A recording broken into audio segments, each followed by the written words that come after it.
objectives of Israel that have now been achieved. And joining me live is retired Major General Udeid Trivedi. He's a defense expert. Sir, thank you so much for speaking to Republic TV this afternoon. Straight up, sir, what is your assessment of the situation? And very clearly, even though Israel has said that their military objectives have been achieved, can we really expect to believe that this ceasefire deal will be in place henceforth? After all, the military campaigns are fought with certain very clear-cut aims and objectives. And in this case, Israel started the Operation Rising Line with very clearly stated objectives, that is to cripple Iranian nuclear capacity and also to degrade their military potential. And there were the political aims, which has not come out clearly. Political aims generally are very hazy, possibly a regime change. But I think that was not really on the table right at the moment. So if we see this two very important military objectives, I think Israel has achieved to a large extent, because after all, war is two-sided and it's not a one-way street. And to that extent, Israel has been able to hit their nuclear installations, degrade the capacity, and heavy damage has been caused to the military potential of the Iranians. They lost about 20 very senior generals of the IRGC. And not to forget the American role. The American did come in on 22nd and finished whatever leftover agenda was there as far as the nuclear installations are concerned. So on the Iranian side also, we need to also give them certain amount of credit. They have stood up, they have fought for 12 days, they have caused considerable damage to the Israelis, especially in infrastructure and the civilian population. So when we see that the wars always, they start when the negotiations get deadlocked, and they again, negotiation process start when the two sides so claim that they have achieved the military objectives. So therefore, currently what we see, whenever they go on the negotiation table, Iran definitely will go as number two, because their achievements are not at par with what Israel have achieved. Israel will go, in fact, with more cards in their hands on the negotiation table.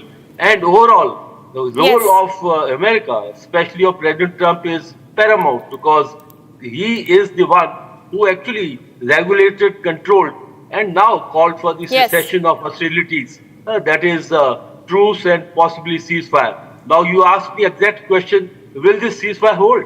Well, ceasefire are very fragile, because after all, two sides are there. They are seeing each other through the crosshairs of the weapon systems, and it will take some time. But the ceasefires have two important dimensions. Firstly, how they'll be implemented, and after all, who will actually ensure that they are implemented and there's no firing, because as you see today, there is a lot of firing going on. That always happens before the ceasefire. Both sides want to get an edge, but I think in time to come, ceasefire will hold on, and especially if Americans overseeing. Major General Trivedi, I'm sorry to interrupt you there in between, but I'd like you to stay on with me, because we're getting in more breaking news. Just as we were discussing the possibility of a ceasefire, we are learning that the Israeli Defense Forces have now identified missiles which have been launched from Iran, and this is a fresh barrage of missiles which have been launched towards cities in Israel. In fact, this is a statement that has been released by the Israeli Defense Forces, saying that a short time ago, alerts were activated in northern Israel following the detection of missiles launched from Iran towards the Israeli territory. And the IDF has requested the public to follow the instructions of the Home Front Command. And at this time, the Air Force is operating to intercept and strike whatever is necessary to eliminate the threat. So viewers, just as we were discussing how a ceasefire deal has been agreed upon, we are learning that the IDF has now intercepted a fresh barrage of missiles that have been launched from Tehran towards Israel. And we also have retired Major General G.T. Bakshi joining us on this broadcast. Major General Bakshi, How do you read this situation? Because it does not seem like a situation where a truce deal will be in place for a long period of time. And what will it take for Iran to actually come on the negotiating table and accept a truce deal with Israel?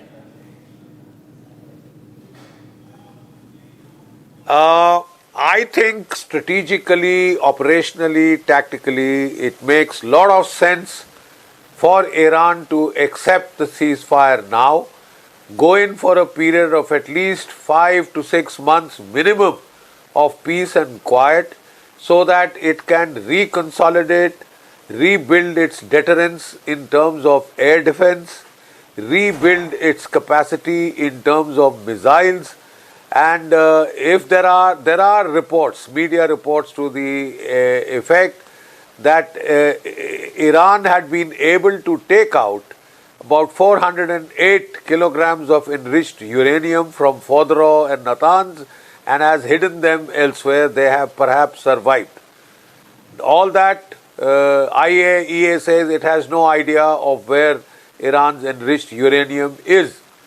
There was a proposal in the Iranian assembly, in the Majlis, that Iran should withdraw from the Nuclear Non-Proliferation Treaty, NPT.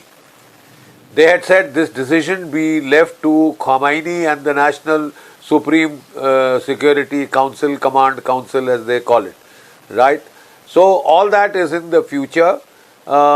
Even in the United States, bomb damage assessment has still not come in official of whether the Iranian nuclear capability has been degraded, substantially damaged or destroyed.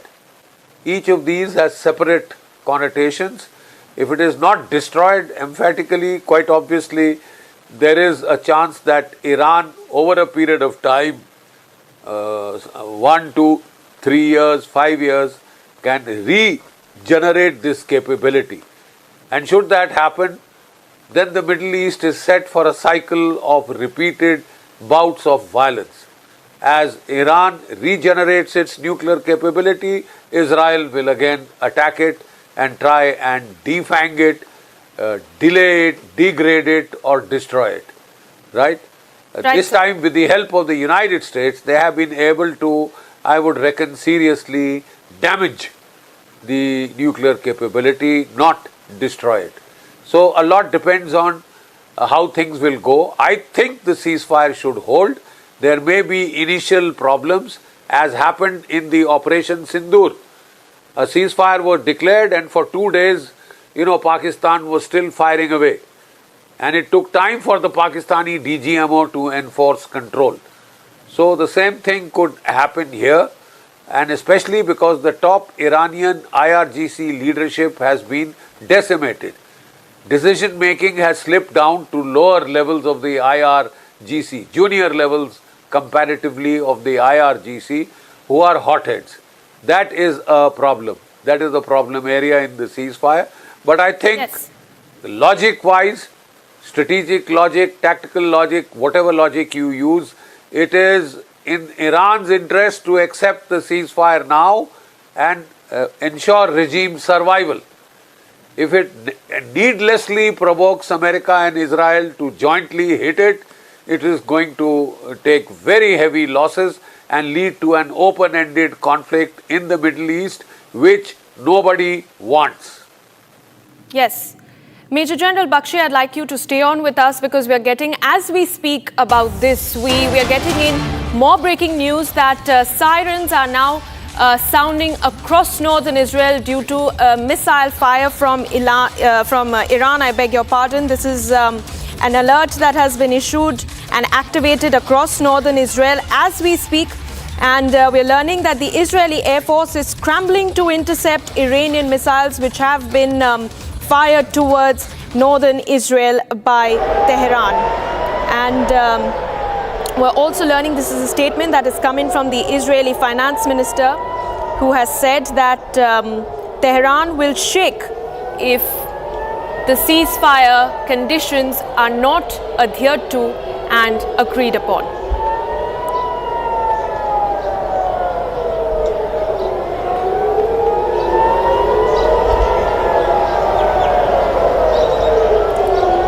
Ceasefire viewers, those are the visuals on your screen. You can hear the sounds of the air defense system being activated. There are explosions which are being distantly heard in the background. These are sirens that have been sounded across northern Israel barely hours, viewers, barely hours after it was the US who said that a ceasefire deal is in place between the two nations, and after Israeli Prime Minister Benjamin Netanyahu in fact went on to say that Israel accepts the conditions of the ceasefire and that all their military objectives were achieved during Operation Rising Lion. And now we have these fresh visuals which were coming to you from Israel's commercial capital in Tel Aviv, where sirens are sounding. There's high alert across the city, and the air defense systems have been activated. We have the Israeli Air Force and the Home Front Command issuing a request to the public,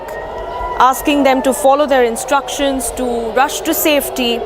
And the IDF has also gone on to say that the defense is not hermetic, and therefore it is necessary to continue following the instructions of the Home Front Command.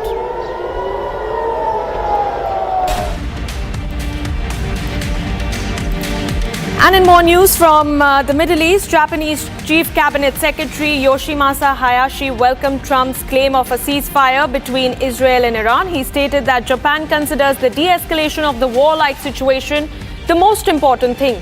He said that Japan is extremely concerned about any retaliation and continuously hopes that the avenue of dialogue, including talks between America and Iran, will reopen.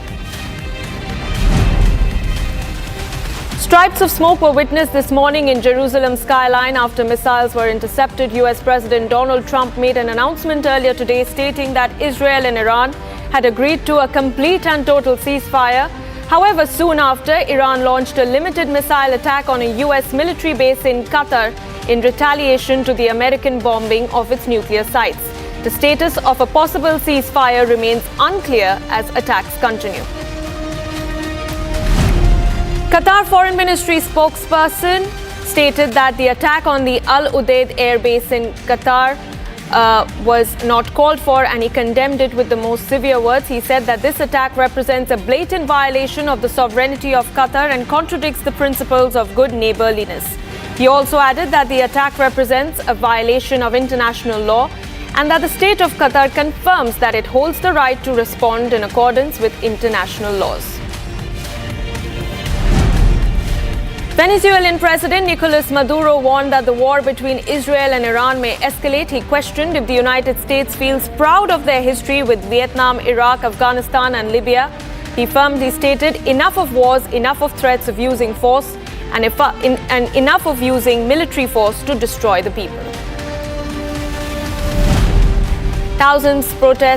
Thousands gathered to protest in Athens in Greece over the US strikes on Iran nuclear sites and also Israel's attacks in Gaza. In central Athens, protesters were seen holding signs that read, "Hands off Iran." A protester expressed that people have a duty to strengthen the anti-war movement. Another protester stated that there is an escalation driven by profit and that both the nations, US and Israel, seek greater gains. Israeli military spokesperson Brigadier General Efi Defrin said that the Israel Defense Forces completed the most extensive wave of attacks it has carried out to date in Tehran. He said that as part of the wave of attacks, 50 Air Force fighter jets were used to drop over 100 munitions and attack military targets of the Iranian regime based on high quality and accurate intelligence from Mossad. He stated that Israel focused on attacking headquarters and assets of the internal security apparatus of the Iranian regime and the Revolutionary Guards.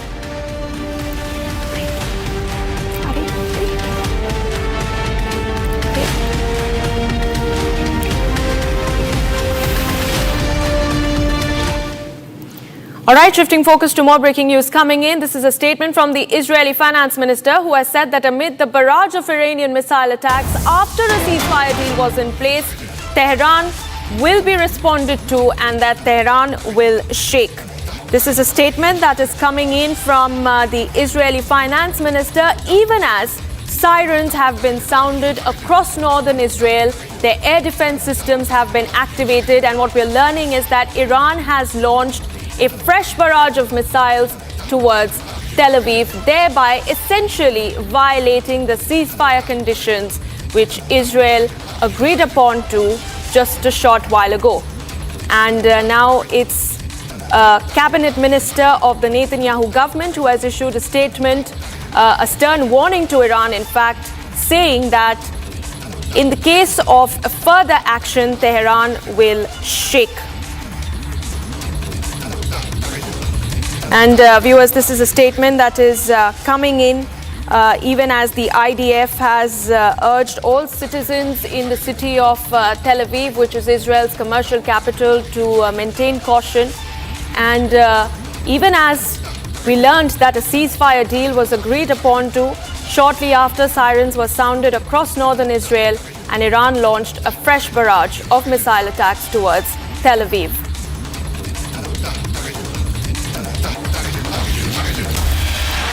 And I have retired Major General G.G. Dwivedi, defense expert. He's back with us. Sir, we were discussing how Israel has achieved all its military objectives, and experts do reckon that the ceasefire conditions will hold. But then here we have these fresh visuals from Tel Aviv, where the city is now placed on high alert. The IDF has issued warnings to the public, urging them to maintain safety. How do you see this moving forward? And what steps, how do you think the Netanyahu government will respond to this?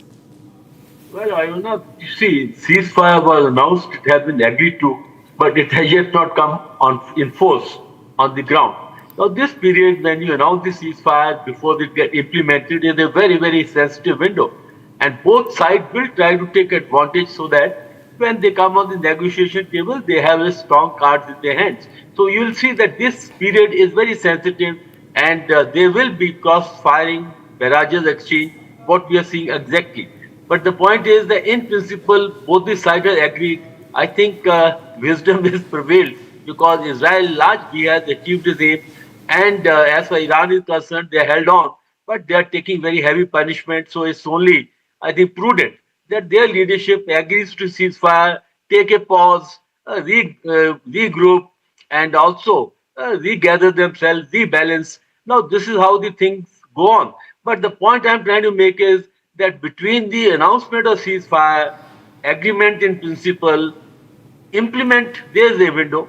And this is a state of flux. And you'll see for next a couple of hours or maybe a day that this ceasefire will get violated until it's get implemented. Because please remember, forces on the ground, their fingers on the trigger.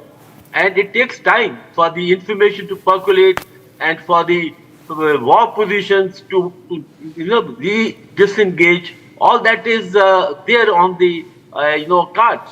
So therefore, when you look at the battlefield, it's not a push button that you switch on and switch off. It takes time. But I think what we can gather, that both sides have agreed to actually this, implement this ceasefire. But implementing mechanism will take some time. But I think in time to come, this ceasefire will get held on, and two sides will get onto the negotiation table, and that's a different take Yes. By itself. Right? Yes. Right. Sir, please do stay on with us. I also have my colleague Akansha joining me live from the Republic newsroom. Akansha, this is a very strong statement that has been released by the Israeli finance minister saying Tehran will shake. Do take us through the details of the statement and what is it that the Netanyahu cabinet is really mulling? Well, absolutely. You see, not just the Israeli finance minister, but IDF, Israeli Defense Force, has also said that they have intercepted, they have detected, in fact, the launches from Iran and the ceasefire. This is what they have said. The ceasefire has now collapsed, followed the instruction of the Home Front Command. So clearly, Israeli Defense Forces saying that the ceasefire has collapsed and there are escalating tensions. All this after, since morning, we are seeing attacks by Iran on Israel. Israel on Beersheba area, where several residential buildings have been destroyed. 4 people have lost their life. After this, IDF now says that the ceasefire has been violated. They have detected several launches from Iran that are still coming in. So it now appears that the announcement by Donald Trump earlier today, when he said that there will be in fact a ceasefire between Israel and Iran, was in fact it was premature. Many are saying this because now after that we saw that Iran attacked Israel Beersheba area. Remember, not just residential buildings. In the last 1 week, there many other places have been destroyed, and now IDF going on to say that ceasefire has been violated. It remains to be seen how it pans out in the coming few hours. Akansha, I'm sorry to interrupt you there, but do stay on with me, because we're learning that the IDF has in fact gone on to say that the ceasefire has now collapsed. That is the big statement that is coming in from the Israeli Defense Forces, who has said that after fresh barrage of missile attacks were launched from Iran, the ceasefire, which was agreed upon just a while back, has now absolutely collapsed. And the IDF has in fact gone on to request the people of Tel Aviv, who are now on target, to follow the instructions of the Home Front Command. Viewers, that is the big breaking news coming in. The IDF has confirmed that fresh missiles were launched from Iran, and that the air defense systems, the Israeli air defense systems, are now in place yet again, and that the truce does not stand here onward. All right, slipping into a very short break, we have on the other side, a 10 crore legal notice has been issued against Air India after a passenger claimed of grievous injuries during her travel. And also on the other side of a very quick break,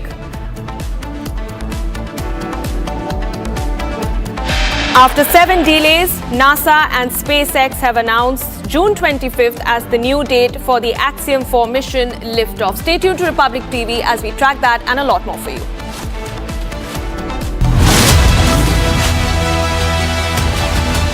In the global employability rankings by Times Higher Education UK, only the following 6 institutions from India are ranked amongst the top 230 in the world for having the most employable graduates: IIT Delhi, IISc Bangalore, IIT Bombay, IIM Ahmedabad, IIT Kharagpur and Amity University. इसको घर पे लगाओगे तो शादी का तो पता नहीं, पर घर पक्का नहीं टूटेगा। रुंगटा नहीं तो घर स्ट्रॉन्ग नहीं। रुंगटा स्टील TMT बार एकदम सॉलिड। पहाड़ों में एक हाइकिंग शिप भी बन सकती है। ये है सीक्रेट रेसिपी MDH का जीरा सिप जल जीरा मसाला। सिप जीरा सिप MDH का जल जीरा सिप MDH का जल जीरा SIP.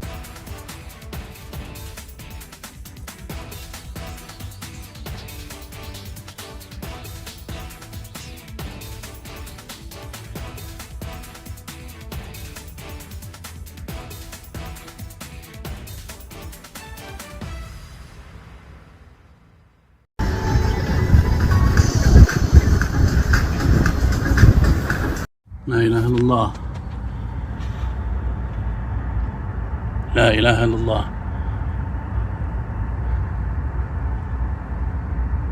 southwest coming from the direction of Udeid. Windows are shaking. لا إله إلا الله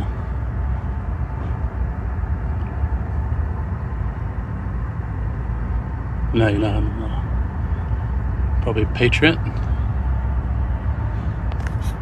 الله أكبر. مدام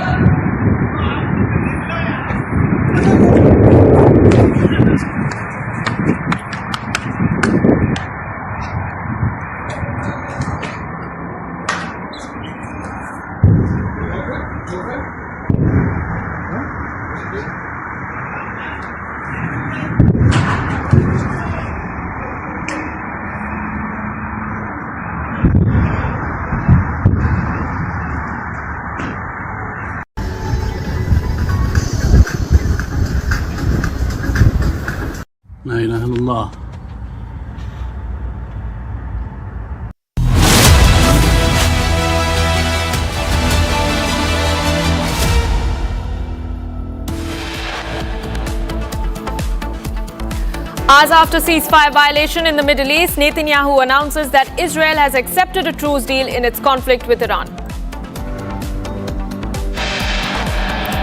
Donald Trump makes claim of ceasefire between Israel and Iran, pleads both nations to not violate.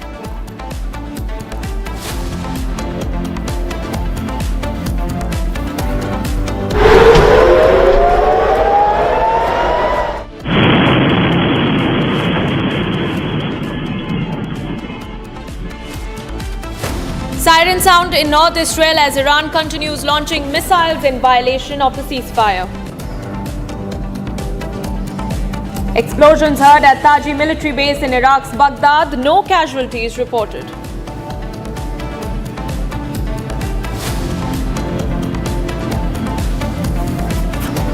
₹10 crore legal notice against Air India after a passenger claims grievous injuries during travel.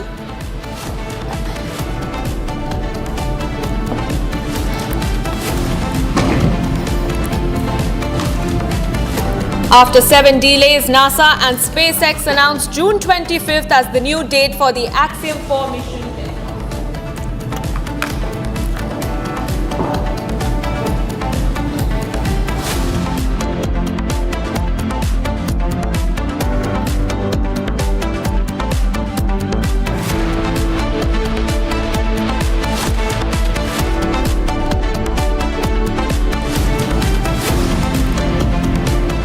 Hello and welcome. You're watching Republic TV with me, Akanksha Khajure. In fact, we have a breaking news coming in after Israel said that Iran has violated the ceasefire. We have, in fact, breaking news coming in that is Iran's Supreme National Security Council will be issuing a statement on ceasefire very soon. Just a while back, Israeli Defense Forces had said that ceasefire has totally collapsed amid the escalating tensions and confirmed that they have detected missiles coming in from Iran. Ever since ceasefire has been announced by Donald Trump, we have been seeing attacks by Iran in Beersheba, where a residential building that you can see on the screen was attacked earlier today. After that, just a while back, IDF, that is Israeli Defense Forces, have said that they have detected missiles coming towards Israel once again, which is a clear violation of the ceasefire. And just in some time, what we're learning is that Iran's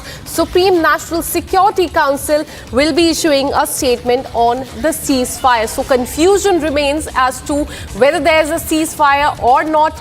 But just a while back, in fact, Donald Trump had announced on social media that ceasefire is in effect. Please do not violate it, is what he had mentioned. But it remains to be seen how well that will reflect on the ground as far as Israel and Iran is concerned.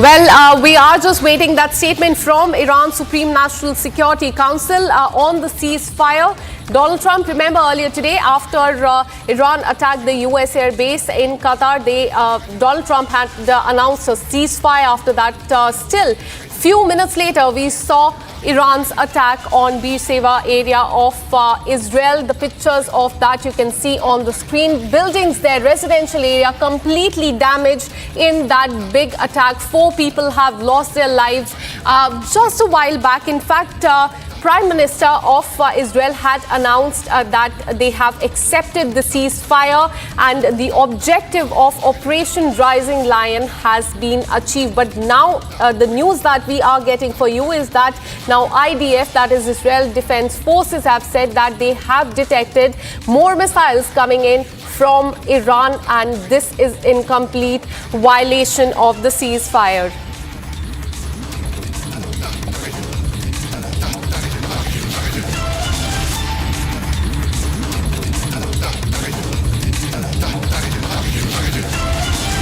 In fact, let me go across to my colleague Udeid Naidu, who joins us from Doha. In fact, last night we saw the attack in Doha as far as the US Air Base is concerned. After that ceasefire was announced, Iran attacked Israel. then ceasefire was announced by both the countries. Then now again, Israel is saying that the ceasefire is violated because they have detected the missiles coming in from Iran. So much confusion there as far as this ceasefire is concerned. What are you learning?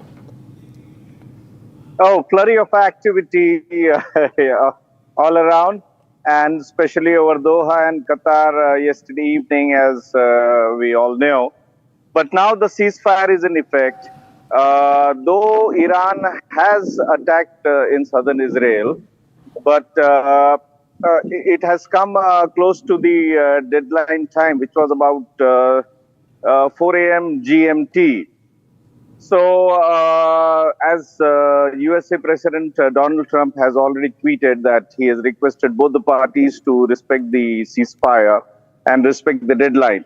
So, that's about it. But now, just now, we are all waiting for the press conference of the Prime Minister of Qatar and the Foreign Minister to brief the media. Press conference is scheduled here in Doha. Just now, it's scheduled to begin any time now.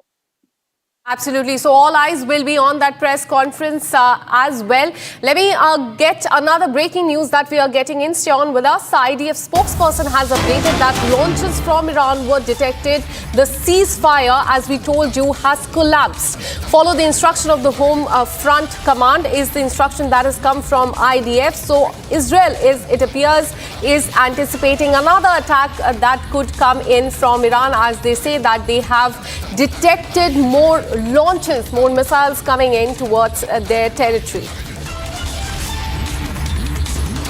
Let me once again bring in Vinay Naidu. Vinay, you just a while back, you just told us that there's a press conference slated in Doha as well.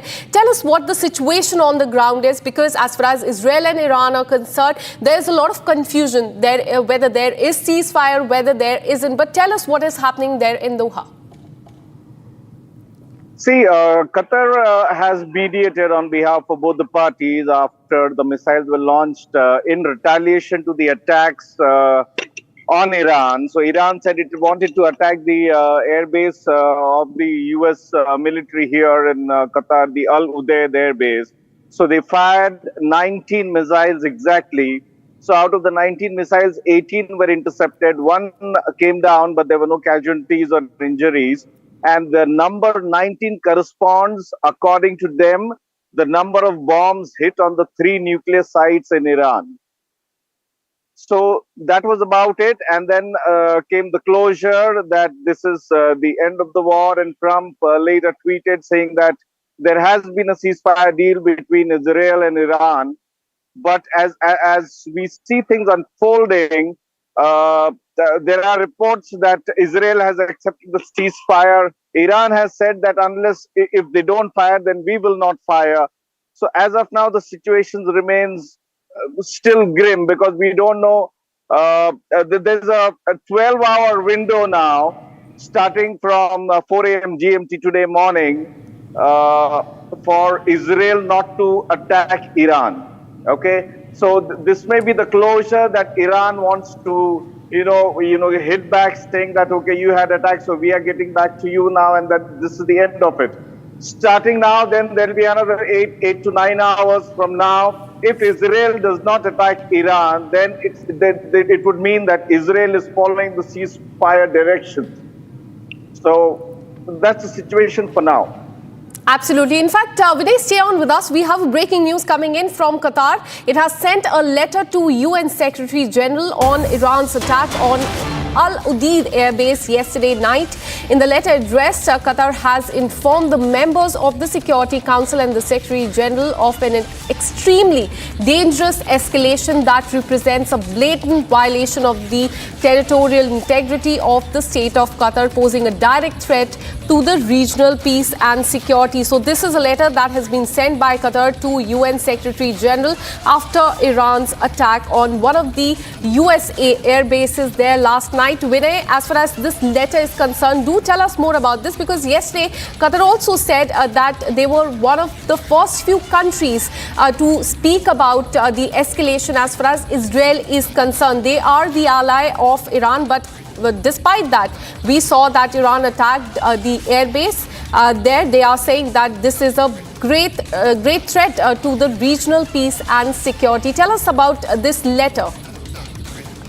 See, Qatar is not an ally of Iran. Qatar maintains that they have neighborly relations with Iran. And Qatar was very clear that the sovereignty of Qatar was attacked when the Udeid Air Base was attacked. But remember, before Iran launched the attack towards Doha and towards Udeid Air Base, they informed the Qatar authorities 1 hour in advance that they are going to hit Qatar. And this was because they were very clear that we are entering the Qatar soil, Qatar territory, and hence we need to inform Qatar and also the US authorities that they are going to hit Qatar. So Qatar was in the knowledge that there would be a missile attack on Qatar sometime towards evening, and that happened. And then later Qatar said, but still we reserve the right to respond. Qatar is not saying that it is going to hit back, but it said it reserves the right to respond. So the line is very clear. And after that, soon Qatar itself mediated on behalf of both the parties. And since Qatar has some very good relationship with Iran and other nations, and also it's a soft power, Qatar is known for its diplomacy. And over the years, Qatar has the Hamas is based here. There are n number of other entities, even in Afghanistan, Qatar mediated. And so Qatar continues to play its good role of being a very good diplomatic leader. And that is the soft power Qatar enjoys, though it's a very small country, and it played its part. But now as things are unfolding, we need to wait and see what the Prime Minister Sheikh Mohammed bin Abdul Rahman Al Thani, who's also the foreign minister, has to say in the upcoming press conference here in Qatar, so that we come to know more. Absolutely. But after the escalation last night, now Qatar has sought intervention of the United Nations. Thank you so much, Udeid Naidu, for all the details. We'll keep coming back to you for more on this. Let's get you more details on this conflict. What we're learning is that Japan has now welcomed Trump's claim of ceasefire between Iran and Israel. Chief Cabinet Secretary has said that we welcome President Trump's ceasefire announcement and strongly hope it to be implemented. He also reiterated Tokyo's position on the issue of West Asia escalation. He went on to say that peace and stability in the Middle East region is extremely important for Japan as well. We will continue working with the international community, is what he said, engaging in any diplomatic efforts necessary. This is a big statement that has come from Japan. They have welcomed Trump's claim of ceasefire between Iran and Israel. But on the other hand, we are seeing, in fact, that Israel has said that ceasefire has been violated. このような観点から今般のトランプ大統領の停戦の発表を歓迎しており、これが実施に移されていくことを強く期待をいたします。中東地域の平和と安定は我が国にとっても極めて重要であり、国際社会とも連携して我が国として必要なあらゆる外交的努力を引き続き行ってまいります。With this, we're taking a very short break. Coming up on the other side, explosions also heard at Taji military base in Iraq's Baghdad. No casualty has been reported so far. 10 crore legal notice against Air India after a passenger claims grievous injuries during travel. We'll tell you about two of these stories after this very short break. Keep watching Republic TV. Seen what it takes to report from the front lines. Accuracy, urgency, courage and responsibility. At Republic School of Journalism, you will be trained for that reality. It's not theory, it's a live learning inside a working newsroom from day one. If you want to report the truth when it matters the most, RSJ is where you begin. Courses begin on June 30th. Apply now.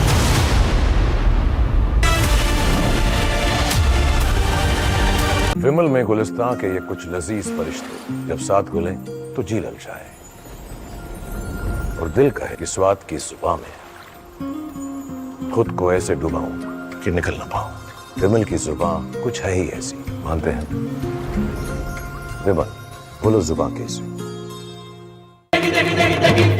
MDH की देगी मिर्च, देगी मिर्च का तड़का, अंग अंग फड़का। MDH की देगी मिर्च।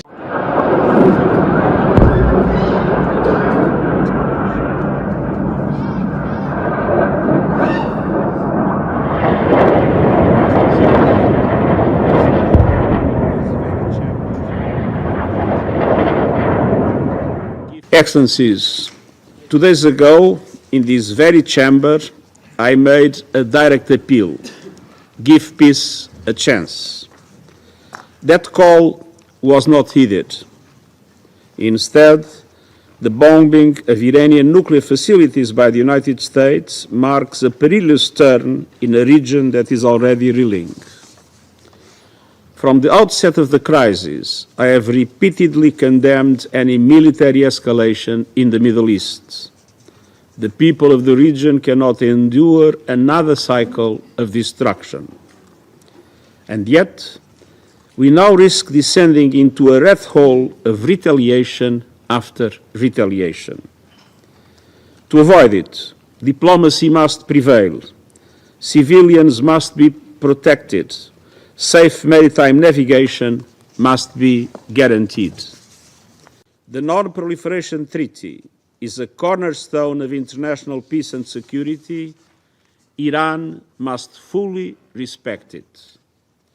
And all member states must act in accordance with their obligations under the UN Charter and other rules of international law, including international humanitarian law.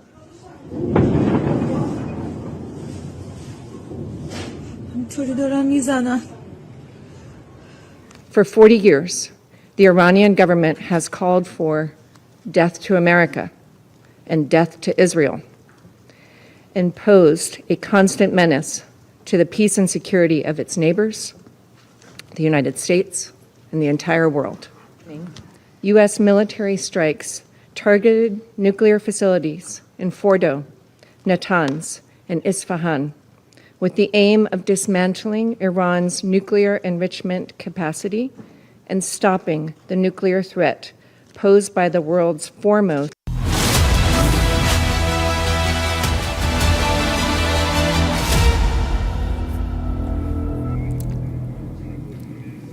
Welcome back. Now, Operation Sindhu has been bringing back Indians stranded in the Middle East on a war footing. The latest Indian Air Force C-17 flight with 165 Indians landed in the national capital today. Here's more.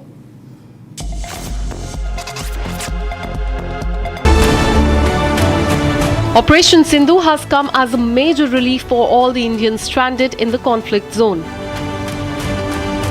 Tuesday morning, an Indian Air Force C-17 aircraft carrying 165 Indians from Israel landed in Delhi's Palam Airport. The flight landed at 8:45 a.m. after they were evacuated from Jordan. The passengers were welcomed at the airport by Union Minister L. Murugan and other Indian Air Force officers. Today, the second aircraft from Israel came here. Almost 165 passengers are landed here. We welcome to them, and these 165 passengers from various 22 states, they are all students and various work they are doing.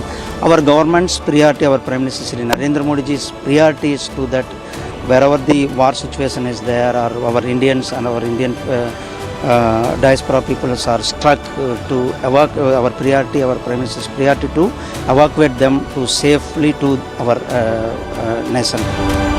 Speaking to the media, the Indian nationals who were brought back thanked the central government for ensuring their safety during such uncertain times. All over Israel में तो उतनी अच्छी नहीं थी because हम देख रहे थे. But at my place it was much safer. वहाँ पे सायरन्स सुनने को मिले थे, but जो भी था वो इंटरसेप्शन हो रहा था. Some of the passengers also expressed happiness over their evacuation experience.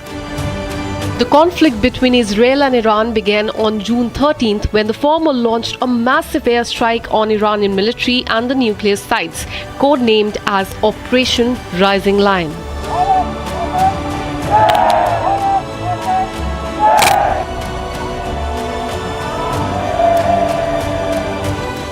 It's just my connection with the world is entirely, purely with the sound only.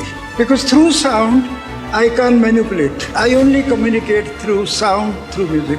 You see, I was never good in my school. I was not good in mathematics. But in my music, I was using mathematics. All the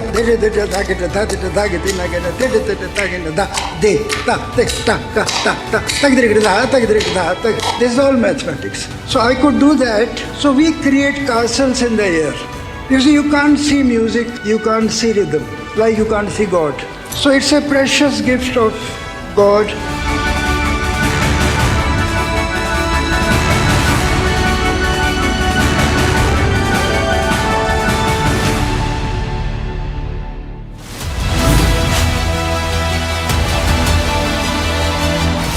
आपकी favourite Hyundai cars पर मिल रही है amazing deals. वैसे लोगे तो आप Hyundai ही, चाहे दिल की सुनो या डील्स की, तो जल्दी चले आओ हुंडई शोरूम। MDH की हल्दी मिर्ची धनिया करे कमाल, ये रंग दे, ये खुशबू दे, ये तीखा, ये कम पड़े, क्या निराला MDH masala.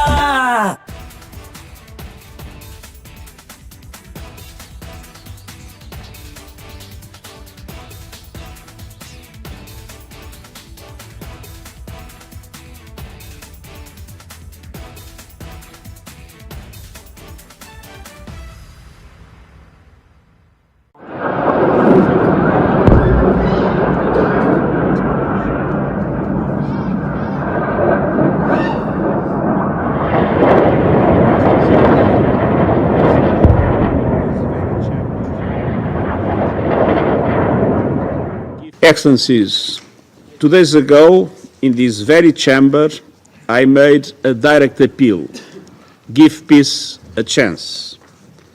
That call was not heeded. Instead, the bombing of Iranian nuclear facilities by the United States marks a perilous turn in a region that is already reeling. From the outset of the crisis, I have repeatedly condemned any military escalation in the Middle East. The people of the region cannot endure another cycle of destruction. And yet, we now risk descending into a rat hole of retaliation after retaliation. To avoid it, diplomacy must prevail. Civilians must be protected. Safe maritime navigation must be guaranteed. The Non-Proliferation Treaty is a cornerstone of international peace and security. Iran must fully respect it. And all member states must act in accordance with their obligations under the UN Charter and other rules of international law, including international humanitarian law.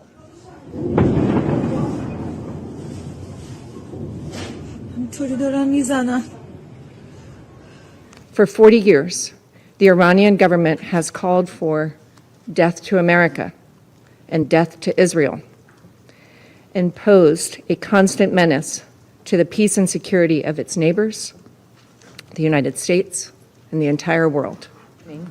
U.S. military strikes targeted nuclear facilities in Fordo, Natanz, and Isfahan, with the aim of dismantling Iran's nuclear enrichment capacity and stopping the nuclear threat posed by the world's foremost state sponsor of terror.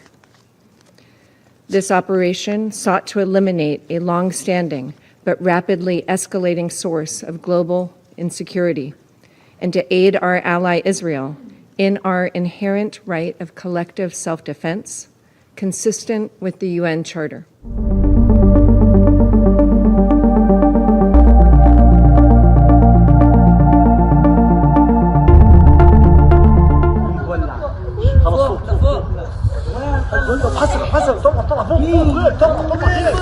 اطلعوا على السطوح ورا مليان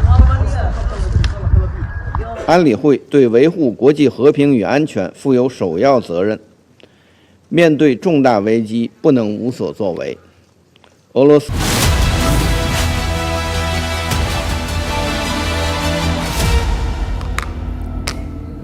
Welcome back. Now we have more breaking news coming in. As far as the conflict in Israel and Iran is concerned, what we're learning is that Qatar has summoned the Iranian ambassador condemning the missile attack. This is breaking news that we're getting for you. Qatar has summoned the Iranian ambassador on Tuesday after Iran attacked the major US military base on the Qatari soil following American strikes on the nuclear facilities.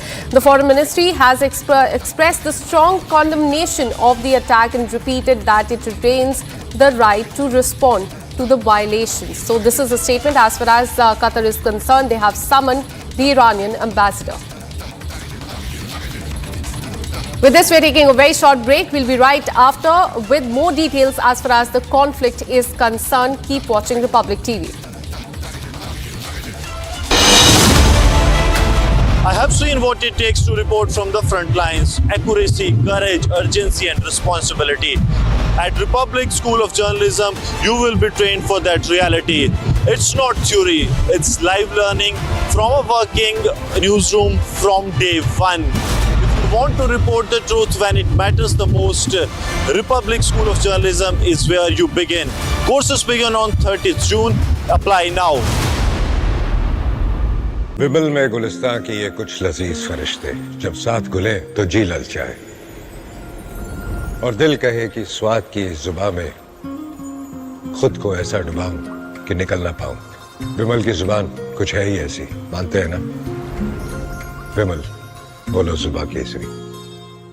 ये है secret recipe MDH का जीरा SIP जल जीरा मसाला। SIP SIP जीरा SIP MDH का जल जीरा सिप MDH का जल जीरा SIP.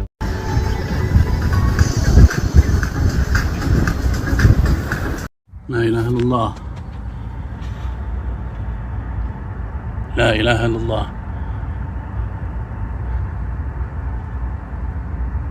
Southwest coming from the direction of Udeid. Windows are shaking. La ilaha illallah.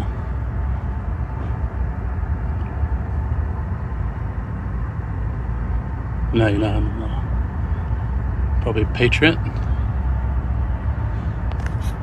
Allahu Akbar. Madam.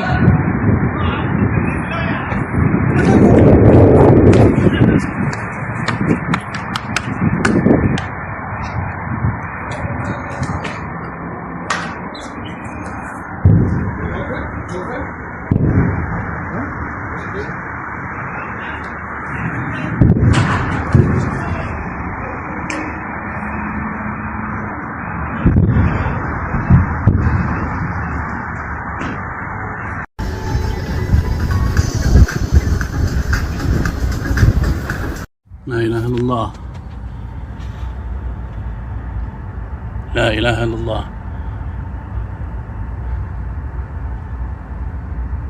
Southwest coming from the direction of Udeid.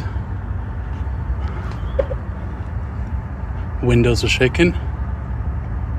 La ilaha illallah.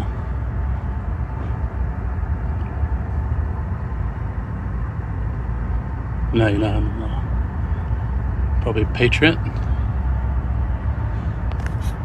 Allahu Akbar. Madam.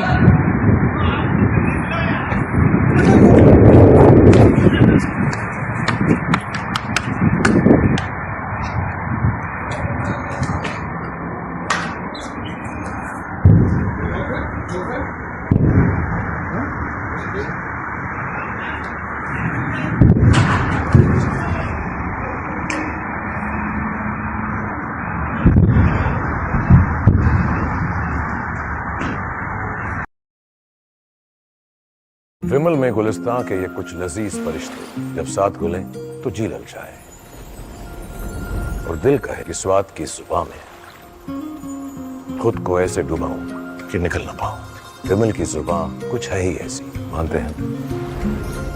विमल, बोलो जुबां केसरी। दादी के हाथों का जादू और खुशबू से महकता घर, माँ की मुस्कुराहट और खाने की सुगंध। MDH गरम। From Asia's largest news headquarters, setting the agenda for Bharat.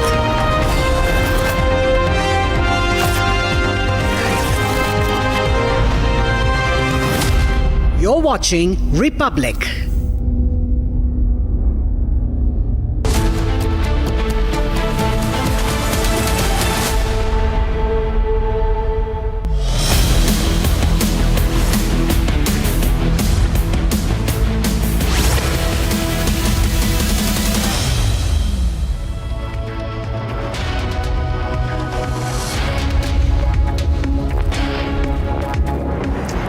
welcome. You're watching Republic TV with me, Akanksha Khajuria. Donald Trump had said that there is a ceasefire, but just a while back, Israeli Defense Forces have said that the ceasefire has been violated. We'll give you more details on this, but first, as always, the headlines.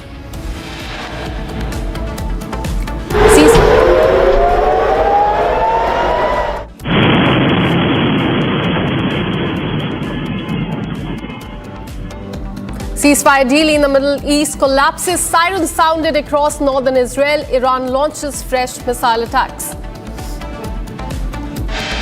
Global embarrassment for Trump as truce deal between Israel and Iran falls flat after Trump claims to successfully mediate. Israel Defense Forces claim strikes in southern Israel. Massive destruction in Beersheba. 4 have been killed. Explosions heard in Taji military base in Iraq's Baghdad. No casualty has been reported so far. 10 crore legal notice against Air India after passenger claims grievous injuries during travel. And after 7 delays, NASA and SpaceX announces June 25th, that is tomorrow, as the new date for Axiom 4 mission liftoff.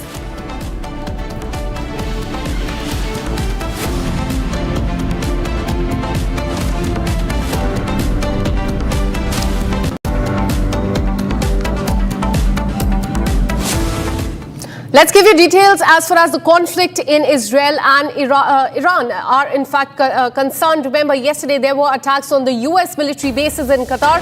Qatar has now summoned the Iranian ambassador to condemn the missile attack. This also comes as Qatar has formally addressed the United Nations, sending a letter to Secretary General and the President of the Security Council regarding a missile attack by Iran's Revolutionary Guard Corps on the Udeid Air Base yesterday.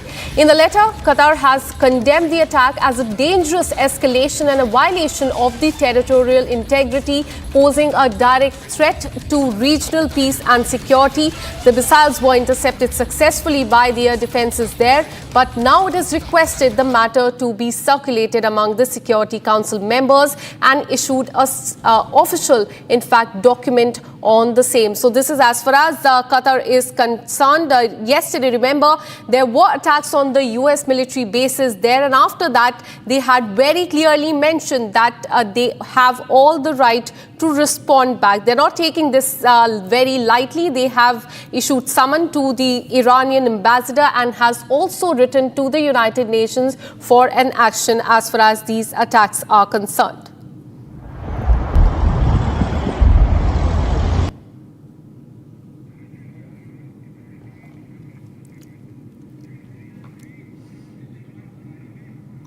And moving on, we have a statement that has come from Israeli Defense Minister. He has instructed the IDF to intensify the strikes against Iran after the ceasefire violation. The minister has said, and I quote, "In the light of the absolute violation of the ceasefire declared by the US President by Iran and the launching of missile towards Israel, and in accordance with the Israeli government's policy to respond forcefully to any violation, I instructed the IDF in coordination with the Prime Minister to continue the intense strike activity in Tehran to neutralize the regime targets and the terrorist infrastructure in Tehran."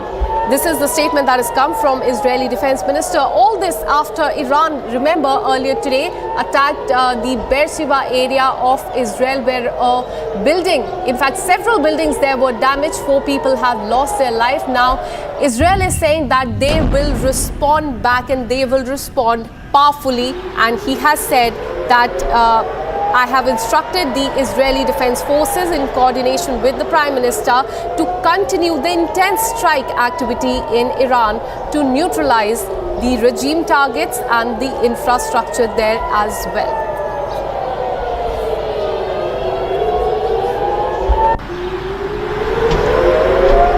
In fact, on your screens, you can see these are the fresh visuals that are coming in from Tel Aviv. Sirens have sounded off there. There you can see that Israel there is anticipating attacks by Iran. In fact, just a while back, IDF had said that they have detected missiles coming in from Iran to Israel, and these are the visuals that we are getting for you from the ground. That is Tel Aviv area of Israel, where the fresh Iranian strikes are in fact underway. Sirens have been sounded after clearly the ceasefire has completely collapsed. So as you can see in the visuals, you can hear these sirens being sounded there, and this is clearly a violation of the ceasefire. Remember earlier, Donald Trump had said that there's a ceasefire. Iran after that attacked the Beersheba area of Israel. Israel after that said that they have accepted the ceasefire, but just a while back they said that they have detected missiles coming in from Iran and said that ceasefire has completely collapsed, and they will be in fact hitting back, and there will be intense strike activity in Tehran as well. So Iran in fact is also on alert mode because Israel will be hitting back. Let me go across to Ariella Rosenthal, who's live from Ashdod in Israel. Thank you so much for speaking to Republic TV. Now we are learning that again there in fact missiles have been detected over Israel. Once again, clear violation of the ceasefire. Would you agree? Well, of course, I'm not surprised. We were dealing here with a theme, an ideology, and a history that with the Iranian and Iran itself. So I'm not surprised at all. They always try to be and that was on something, but their actions say something else. Over 24 hours, that suddenly they will want to be a threat and continue the hostility towards the citizens of the Strait of Israel, targeting direct citizens, mosques, people in the north of Israel, side by side, the Muslim community and the Arab, and everybody's tolerantly one another. And once again, they're trying to demonstrate that they not want Israel to be exist. So I'm not surprised. Absolutely. You are live with us from Ashdod, which is around 80 kilometers away from Beersheba. Let me, in fact, give more details as far as the attacks there are concerned. Please stay on with us. What we are learning is that at least 5 people lost their life in Israel's Beersheba after Iranian ballistic missiles hit an apartment on Tuesday. In fact, we'll be showing you those visuals of the destruction. Several others were also reported to be injured in the missile attack. Sirens were sounded in Israel due to missile launch from Iran. The IDF also confirmed that Iran has launched 3 missiles within 1 hour on Tuesday morning. The Iranians' attack come after United States announced a ceasefire with Iran. Trump claimed that Israel and Iran had agreed to a complete and a total ceasefire soon after Iran launched a limited missile attack Monday on the military base in Qatar. So these are the visuals that you can see on the screen. This is from Beersheba, which is in Israel. Earlier today, there were a missile attack on this very location. You can see on the visual how this complete destruction buildings have totally been destroyed. There, 4 people have lost their lives. Several, we are learning, have received injuries as well. Very concerning visuals coming in from Israel.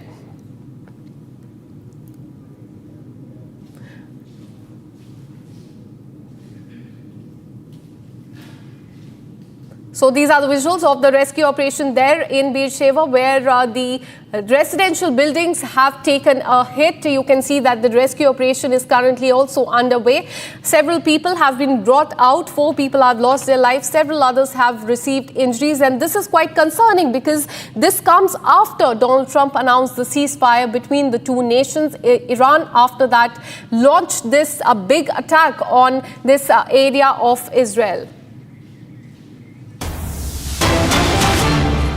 In fact, we have a statement coming in from the Chief of General Staff, who has confirmed that in response to the ceasefire violation, the IDF will respond with full force. They have said that there will be intense strike activity in Tehran as well. So the situation is not normal. Once again, ceasefire has completely collapsed as far as the 2 nations are concerned.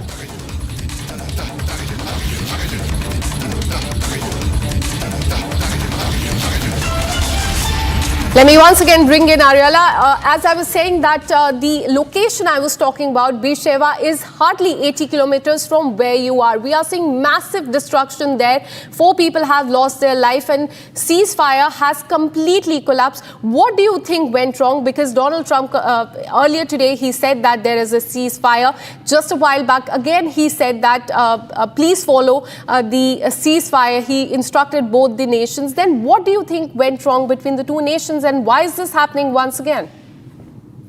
Well, Israel agreed to the ceasefire by the Turkey and was supposed to go according to what was agreed. But we woke up a couple of hours after the announcement with missiles, ballistic missiles launched from Iran on the state of Israel, once again, throughout major cities in Israel, if it's in the north, if it's in the south.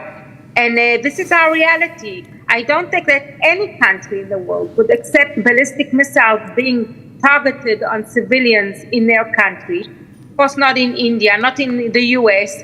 So, of course, Israel will not accept such a situation.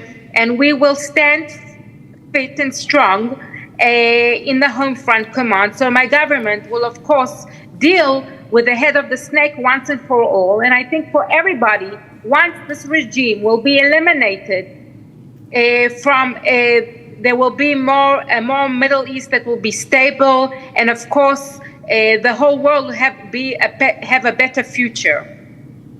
Absolutely, and it remains to be seen how it pans out, but this is a clear violation of the ceasefire, as was in fact brokered by US President Donald Trump. In fact, we have more breaking news coming in. I request you to stay on with us. This is as far as Iran is concerned. They have said they have denied claims of a ceasefire violation and have said that the news of fresh missile launched towards Israel is completely false.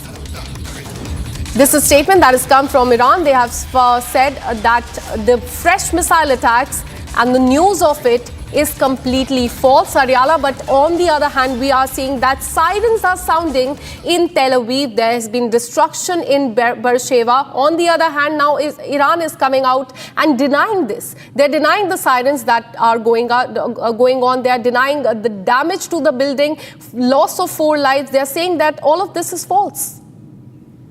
Well, this is the merely rhetoric for years of this terrorist regime. I don't know what to expect of the regime, the lies, the continued strategic plan to eliminate the state of Israel, the Jewish people. We have dealt with this ideology of terrorism for so many decades.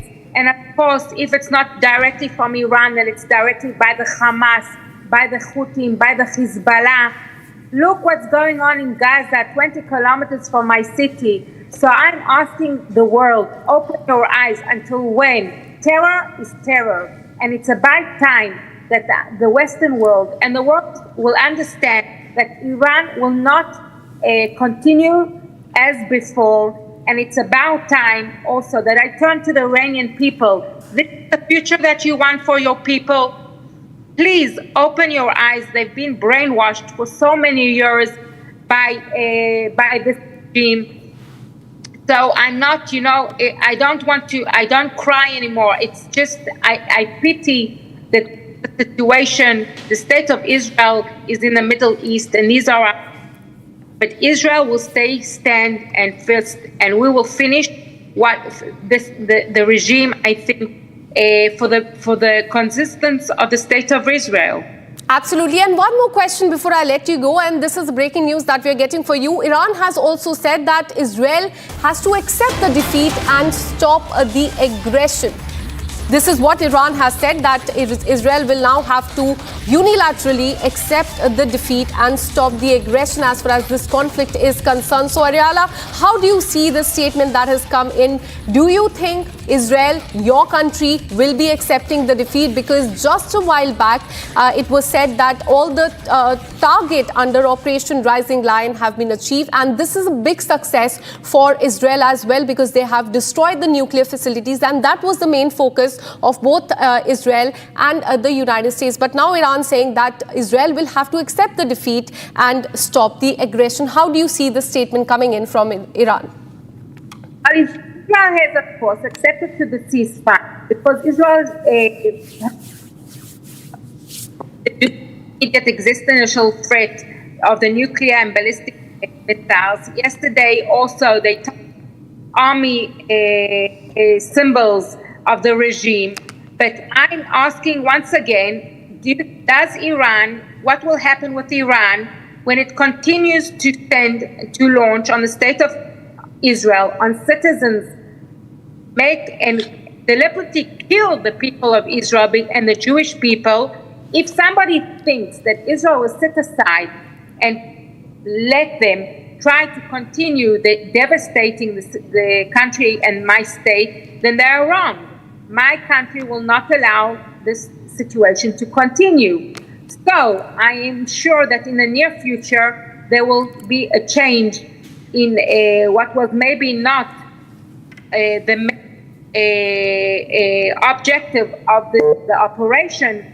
But I think this is my personal, of course, perspective, that Israel needs to eliminate immediately the head of the regime, and sooner will be better for stability in the Middle East. Well, absolutely remains to be seen whether there will be a regime change in Iran or not. But thank you so much for putting things and this entire conflict as far as Iran and Israel in perspective. Now, let's tell you more about this conflict. Iran has launched a missile operation targeting US military bases in Qatar and Iraq in retaliation to United strikes on the nuclear facilities. This merely hours before Donald Trump announced the success of the so-called ceasefire deal. Here's more.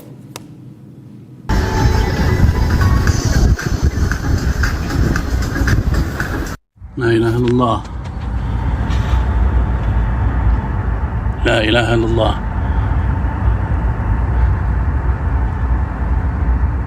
Southwest, coming from the direction of Udeid.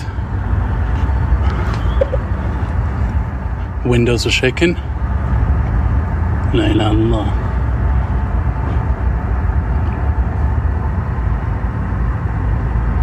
La ilaha illallah. Probably Patriot. Allahu Akbar. Madam.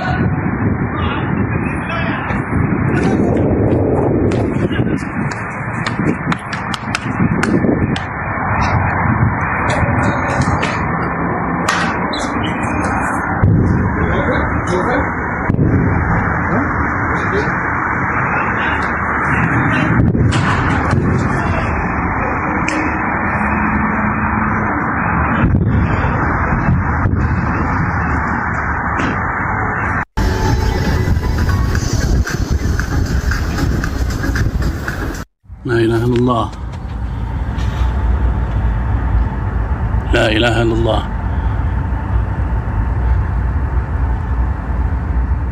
Southwest, coming from the direction of Udeid.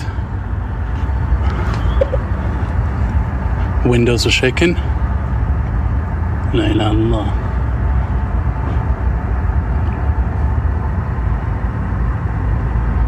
La ilaha illallah.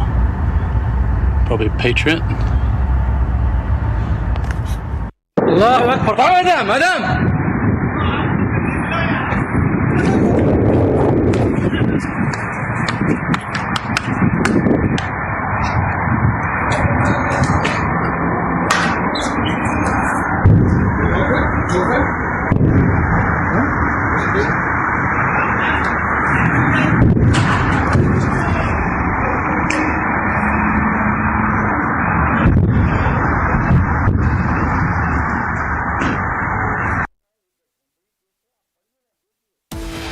And with this, we're taking a very short break. Coming up on the other side, global embarrassment for Donald Trump as truce deal between Israel and Iran falls apart after he claimed to successfully mediate. Israel Defense Forces claim strikes in southern Israel, massive destruction seen in Beersheba. 4 people have lost their life. This and much more on the other side. Stay with us.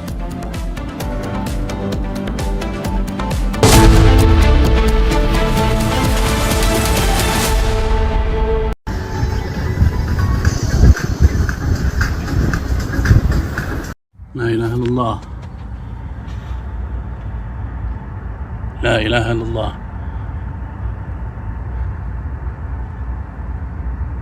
Southwest, coming from the direction of Udeid. Windows are shaken. La ilaha illallah.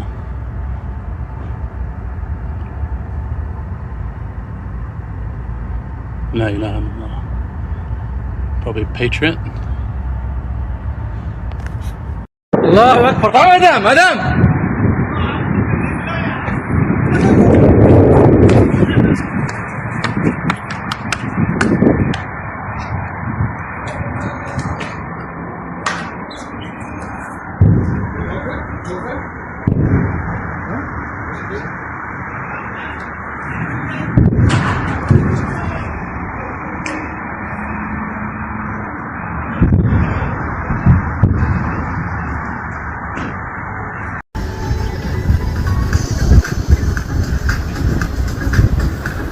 لا إله إلا الله.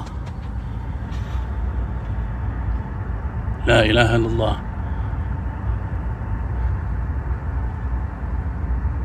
Southwest, coming from the direction of Udeid. Windows are shaken. La ilaha illallah.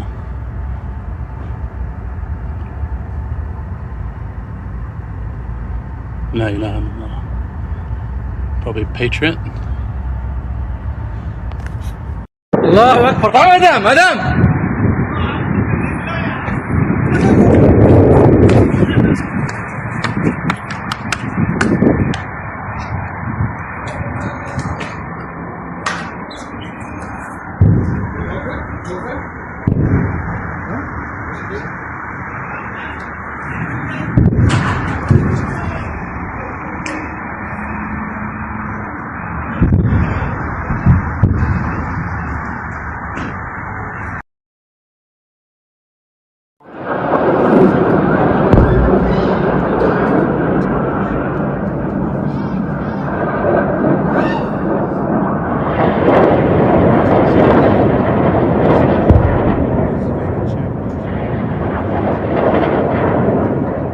Excellencies, 2 days ago, in this very chamber, I made a direct appeal: give peace a chance.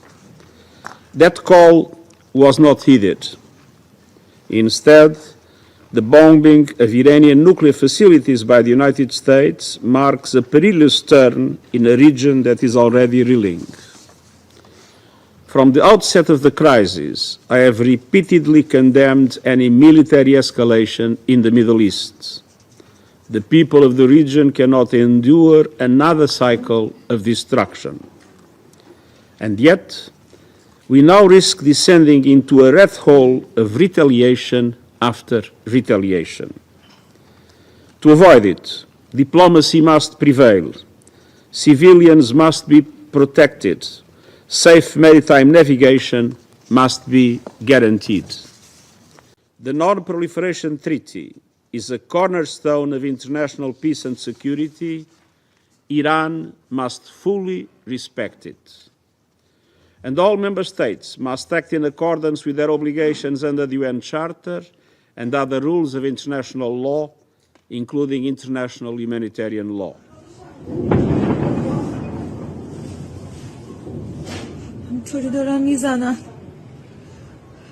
For 40 years, the Iranian government has called for death to America and death to Israel, and posed a constant menace to the peace and security of its neighbors, the United States, and the entire world. U.S. military strikes targeted nuclear facilities in Fordo, Natanz, and Isfahan, with the aim of dismantling Iran's nuclear enrichment capacity and stopping the nuclear threat posed by the world's foremost state sponsor of terror. This operation sought to eliminate a long-standing but rapidly escalating source of global insecurity and to aid our ally Israel in our inherent right of collective self-defense, consistent with the UN Charter.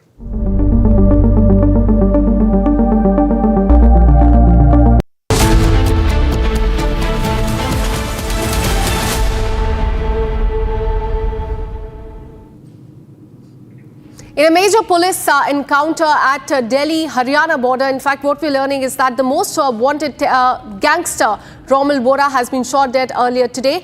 He was wanted in several cases, including murder cases as well. Here's more.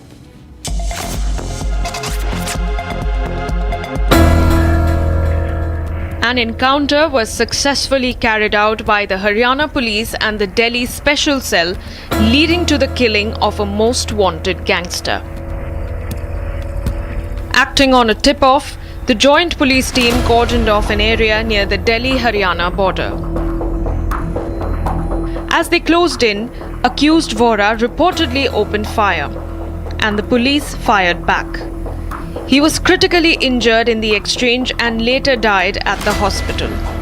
2 officers also sustained injuries during the gunfight. 22-year-old Romil Vora was one of the members of the Kala Rana Noni Rana gang. He was the main accused in at least 4 murders, including a recent killing in Yamunanagar in Haryana. He had a 2 lakh rupees bounty on his head and was linked to a 2024 triple murder, facing charges of extortion, armed robbery and more across the state. ये मंडी गांव का ये पूरा जंगल का area है जहाँ पे जब मुठभेड़ होती है, जब पुलिस को ये इन्फॉर्मेशन मिलती है, जब हरियाणा एसटीएफ की बात करें या दिल्ली पुलिस की स्पेशल सेल जो इंटेलिजेंस टीम है, जब उनको जानकारी मिलती है कि इस इलाकों में, इन्हीं इलाकों में रोमिल वोहरा की मौजूदगी है और उनकी तरफ से जब सर्च ऑपरेशन चलाया जाता है तो इन जंगलों में वो छुपने की ज़रूर कोशिश करता है, लेकिन सारी कोशिशें उसकी नाकाम हो जाती है और मुठभेड़ के दौरान रोमिल वोहरा को मार गिराया जाता है। यानी जो भी पुलिस प्रशासन की टीम है, एसटीएफ की टीम है या इंटेलिजेंस की टीम है, केवल उनकी ही गाड़ियों को अंदर जाने दिया जा रहा है, क्योंकि और कई सुराग जो है वो भी अब जो है इस एनकाउंटर के बाद सुराग मिलेंगे कि आखिर मंडी गांव में रोमिल वोहरा क्या कर रहा था, किससे मिलने आया था, क्या उसके सदस्य, उसके गैंग के कोई और सदस्य भी यहाँ रहते हैं। इन तमाम कड़ियों पर जो है वो टीम जांच करेगी। And with this, we're taking a very short break. Coming up on the other side, explosions have been heard at Taji military base in Iraq's Baghdad. No casualties have been reported so far. We'll also tell you about how after 7 delays, NASA and SpaceX has announced June 25th as the new date for the Axiom-4 mission liftoff. This and much more on the other side. Stay with us.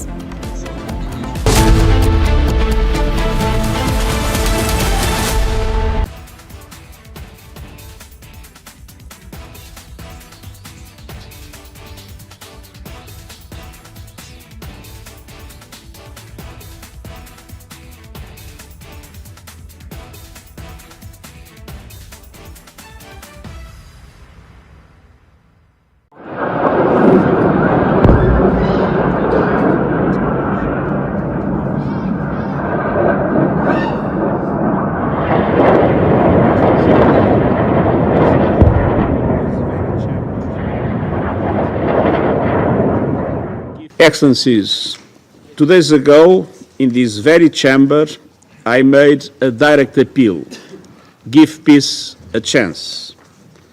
That call was not heeded. Instead, the bombing of Iranian nuclear facilities by the United States marks a perilous turn in a region that is already reeling. From the outset of the crisis, I have repeatedly condemned any military escalation in the Middle East. The people of the region cannot endure another cycle of destruction. And yet, we now risk descending into a rat hole of retaliation after retaliation. To avoid it, diplomacy must prevail. Civilians must be protected. Safe maritime navigation must be guaranteed. The Non-Proliferation Treaty is a cornerstone of international peace and security. Iran must fully respect it. And all member states must act in accordance with their obligations under the UN Charter and other rules of international law, including international humanitarian law.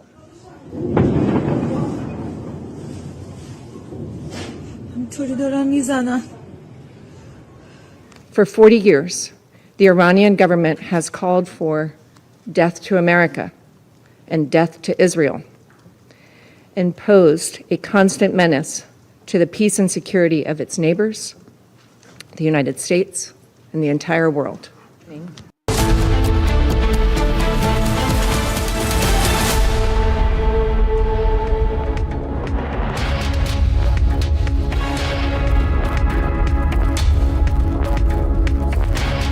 Good afternoon, viewers. You're watching Live and Breaking, and I am Raksha Mishra with you. The tensions in West Asia escalate. Remember, there was news of a ceasefire, but it seems that it has been violated. We'll get you all the latest on that, but first, the headlines.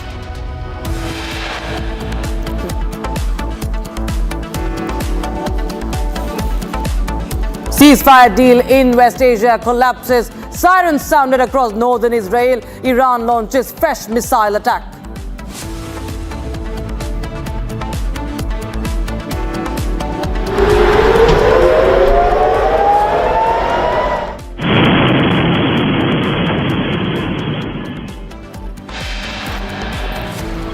Global embarrassment for Donald Trump as truce deal between Israel and Iran falls apart after Trump claims to successfully mediate. Explosions heard at Taji military base in Iraq's Baghdad. No casualties reported. 10 crore legal notice against Air India after a passenger claims grievous injuries.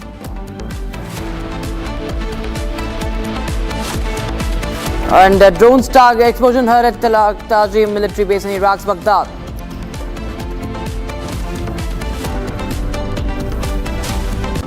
And 10 crore legal notice against Air India after a passenger claims grievous injuries during travel. And after 7 delays, NASA and SpaceX announced 25th of June as the new date for Axiom mission liftoff.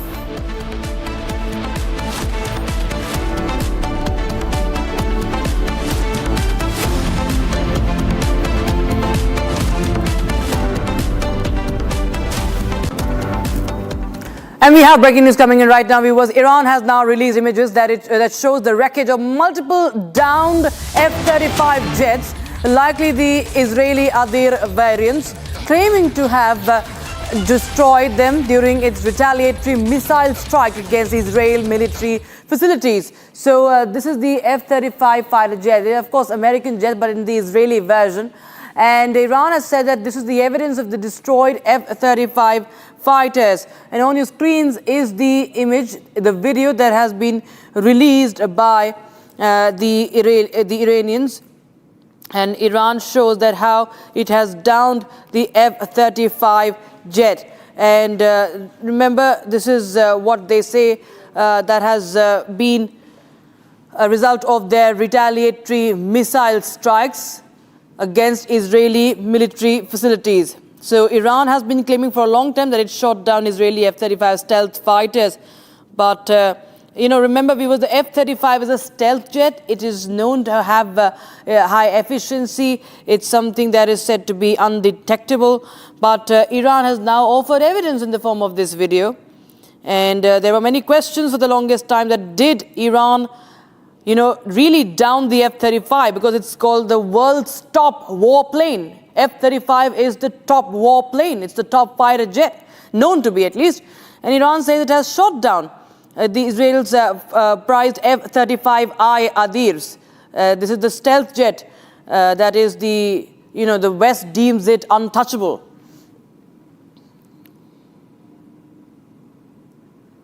And in fact, so as I was continuing to speak and I was telling that Israel had earlier denied any loss of the F-35, but Iran now has said that it has these videos of those parts, the downed aircraft.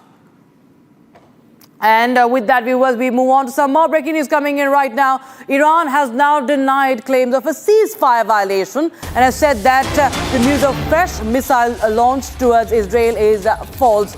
Now, Iran's Supreme National Security Council denies the missile firing on Israel after ceasefire, vowing resolute response to the act of aggression. And this is the breaking news we have right now.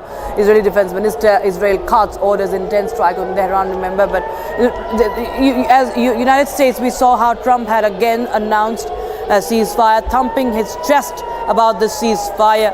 But it was so short-lived. We saw the Israeli strikes, we saw the Iranian strike. But Iran right now has said that the news of Iran firing missiles is false. So these are strikes Iranian strikes in Tel Aviv, and sirens were sounded in Tel Aviv. But Iran says these are false news. This is false news, says Iran. And in fact, we'll get more details on that short-lived ceasefire. My colleague Akanksha is joining us live on the broadcast from the newsroom. Akanksha, well, we do get visuals from Tel Aviv that the sirens are blaring all across Tel Aviv. There were reports of fresh strikes, but Iran now says that this is all false news, that it has not violated the ceasefire, while we do get reports from both the countries hitting each other. Well, absolutely. In fact, if you look at the visuals since morning, there have been several attacks by Iran on different places. In fact, let's talk about Beersheba first, where a residential area was damaged. There are several buildings, and we've been showing our viewers those visuals of the buildings being destroyed. 4 people have lost their life. And despite that, now Iran has come out and said that those fresh missile launch news towards Israel is completely false. They have denied claims of a ceasefire violation as well. In fact, Iran's Supreme National Security Council has denied missile fire on Israel after ceasefire, and they have said they will be responding to the act of aggression. So it remains to be seen how Israel reacts to this. But if we look at the visuals that are coming in fact, in Tel Aviv, the sirens, as you also said, are blaring there. There is the area is on high alert. IDF just a while back had said that they have detected several missiles coming towards Israel. So going by that, it appears, it remains to be seen how Israel responds to the statement that has come from Iran, where they have denied launching these missiles. And in fact, as far as the ceasefire violation is also concerned, they have denied the claims of the ceasefire violation as well, Rakshita. Right, to stay on with us, we also have a statement coming in from the Chief of General Staff who has confirmed that in response to the ceasefire violations, the IDF will respond with force. This is the reaction coming in from Israel's Chief of General Staff, saying that in response to the ceasefire violations, the Israeli Defense Forces are going to respond with force. So Israel is very clear that there is no aggression that will go unretaliated, unresponded. So we see that the war of words, Akanksha, still continues, the war of warnings continues, and so do the strikes.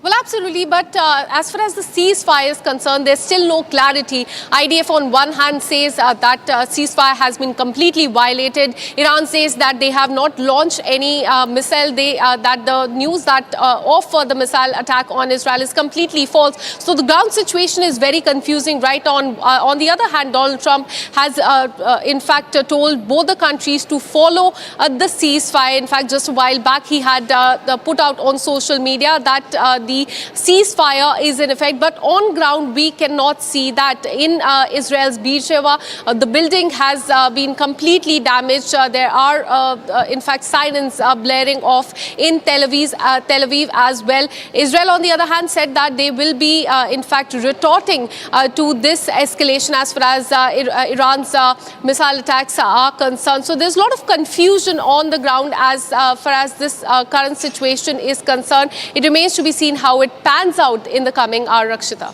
Right. Thanks so much, Akanksha, for joining us with those details coming in on the story. Meanwhile, we track some more updates coming in from West Asia. The IAEA Director General Rafael Grossi has said that resuming cooperation with the International Atomic Energy Agency is key to achieving a successful agreement, and he has formally proposed a meeting with the Iranian Foreign Minister Abbas Araghchi to advance the nuclear diplomacy.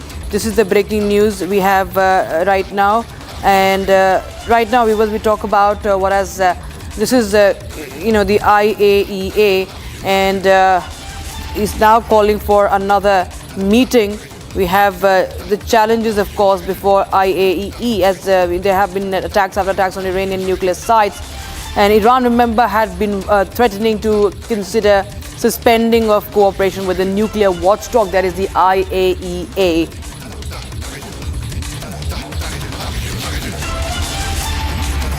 All right, we are being joined by Colonel Tejendra Pal Tyagi. He's the defense expert. He is joining us on the broadcast. Colonel Tyagi, I want to understand from you that what is the situation, unfolding as in your, from your perspective, because this is another ceasefire that has collapsed, that Trump had, thumped his chest on. How do you see this development? Because right after the announcement, we see strikes, back-to-back strikes from both the sides. No, back-to-back reaction has been seen from both Iran as well as Israel, but I think it has stopped. It is not continuing. It is not continuing, and this ceasefire I consider is an opportunity for Iran, and it is a compulsion for Israel. Compulsion for Israel because America has gone out of its way, and he has helped Israel in giving GBU-257 and B-2 bombers for the Fordo nuclear plant in Iran. So this was something which even the Congress of America had not authorized Donald Trump. He did it for Israel, and for Israel it is compulsion that whatever now Donald Trump says, he will have to agree. But as far as Iran is concerned, I say it is an opportunity. Reasons are two. Number one, the air defense system of Iran were diminished and were destroyed to such an extent that Israel could establish 100% air superiority in the skies of Iran. And Israel could hit any target at will. So Iran has started feeling weak, number one. Number two, none of the countries came to his rescue actually in actual terms or in real terms. And then he committed a mistake. He committed a strike on the military base of America in Qatar, expecting that Qatar will come to his help, and he said that Qatar is my friend, he is my neighbor to me, and I am not attacking Qatar, I am only attacking the military base of America. But Qatar retaliated, and Qatar said that no, it is a breach of my sovereignty, it is a breach of my airspace, and I will retaliate. This made Iran to rethink that if this is the response of Qatar, then similar going to be the response of all other Middle East countries, the so-called Muslim countries. None of them will come with me, and even the greater powers are not coming with me. And as far as China is concerned, China is not in a position to come with me. Then what to do? Then to save. Right, sir. Colonel T.P. Tyagi, thank you so much for joining us on the broadcast with those updates coming in. Now we have some more updates coming in, viewers, more breaking news coming in right now. At least 5 people have lost their lives in Israel's Beersheba after an Iranian ballistic missile hit an apartment on Tuesday. Several others were also reported to be injured in the missile attack, and sirens were sounded in Israel due to a missile launched from Iran. The IDF also confirmed that Iran launched 3 missiles within an hour on Tuesday morning. Iranian attacks come after United States President Donald Trump announced a ceasefire with Iran, and Trump claims that Israel and Iran had agreed to a complete and total ceasefire soon after Iran launched a limited missile attack on Monday on a U.S. military base in Qatar. So that's the breaking news. We have the strikes in Beersheba once again. One after the other, we see Beersheba, that's a civilian area that is being targeted. You can see the destruction depicted in those images. And in the devastation there, 5 civilians have been killed in these strikes by Iran. And you can see how the first responders are combing through the debris. There are children, there are civilians who have been affected, viewers. The children are being rescued from that building in Beersheba. We've seen this area being on the target of the Iranians, and the Home Command front conducting rescue operations in Israel's Beersheba. So the scenes of destruction in a civilian area in Israel as a ceasefire collapsed.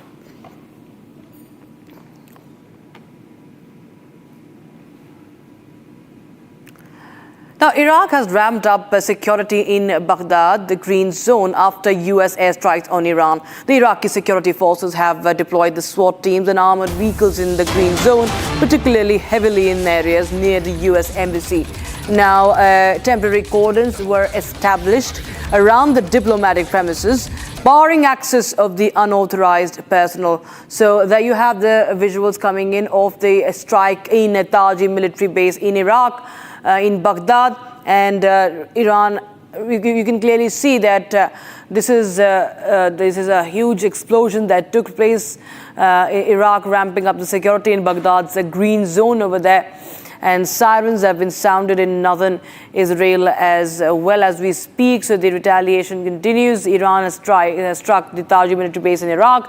It also struck the air base in Qatar last night as well.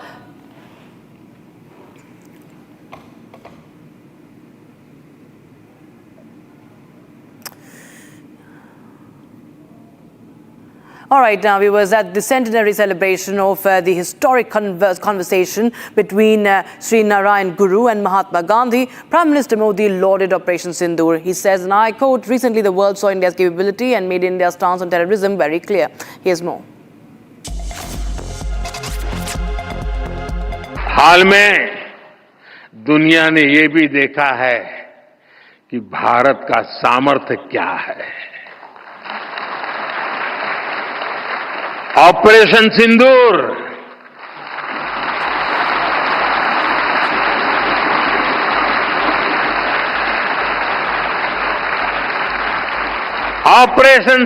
आतंकवाद के खिलाफ भारत की कठोर नीति को दुनिया के सामने एकदम स्पष्ट कर दिया है। हमने दिखा दिया है कि भारतीयों का खून बहाने वाले आतंकियों के लिए कोई भी ठिकाना सुरक्षित नहीं है।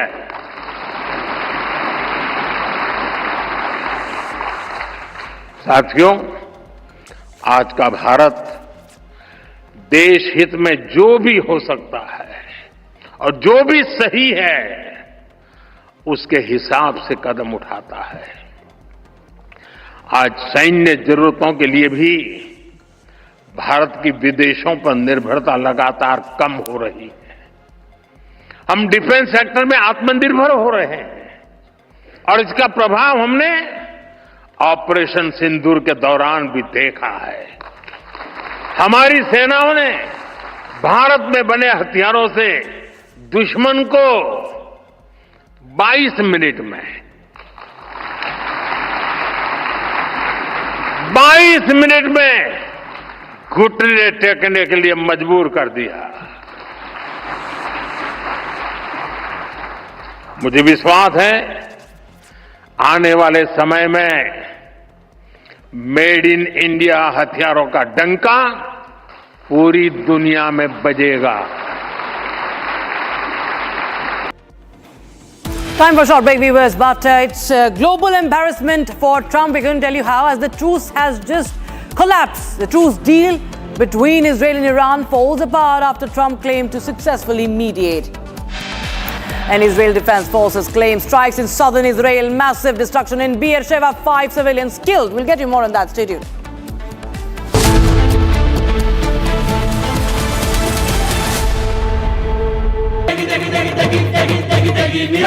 MDH की देगी मिर्च का तड़का, अंग अंग फड़का। MDH की देगी मिर्च।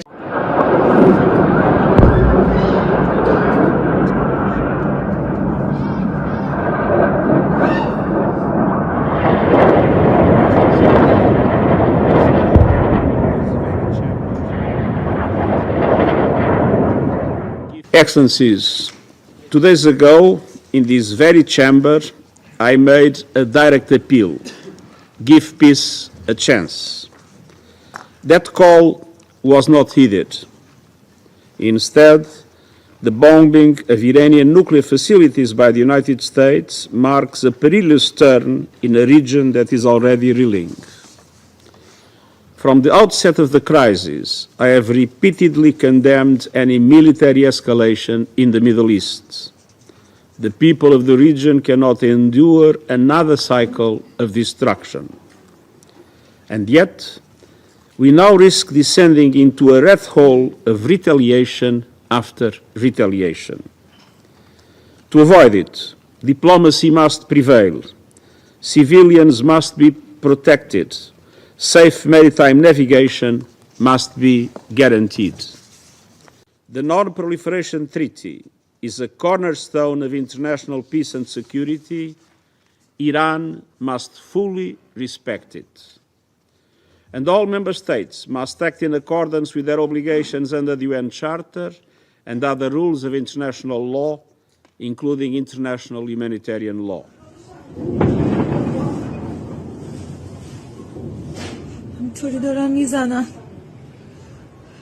For 40 years, the Iranian government has called for death to America and death to Israel, and posed a constant menace to the peace and security of its neighbors, the United States, and the entire world. U.S. military strikes targeted nuclear facilities in Fordo, Natanz, and Isfahan, with the aim of dismantling Iran's nuclear enrichment capacity and stopping the nuclear threat posed by the world's foremost state sponsor of terror. This operation sought to eliminate a long-standing but rapidly escalating source of global insecurity and to aid our ally Israel in our inherent right of collective self-defense, consistent with the UN. I don't just report from courtrooms on verdicts, I decode them. From breaking news to complex legal verdicts, every word is backed by law. At the Republic School of Journalism, you will learn how to report on legal issues with accuracy and speed. The RSJ Diploma, starting on the 30th of June. Apply now.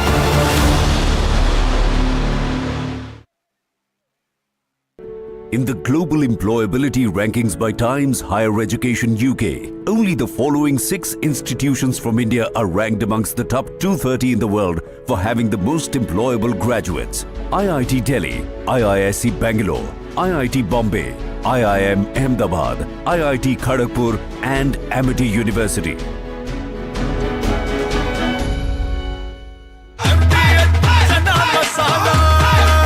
अब छोलिया हो या लोबिया, सफेद चने या काले चने, सब कुछ मजेदार बने।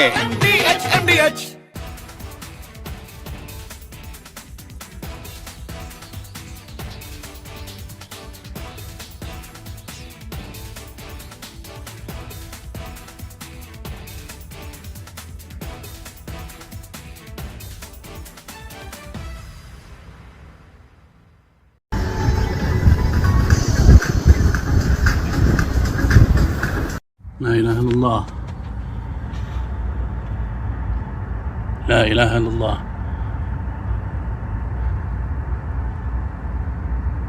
Southwest coming from the direction of Udeid. Windows are shaking. لا إله إلا الله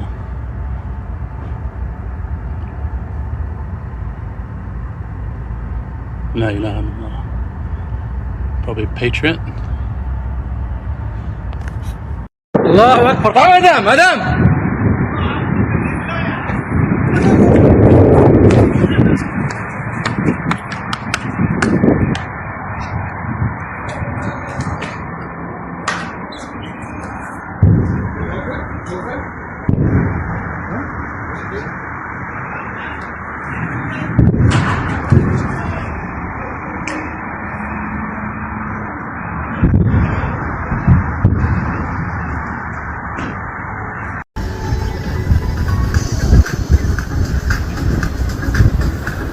لا إله إلا الله لا إله إلا الله.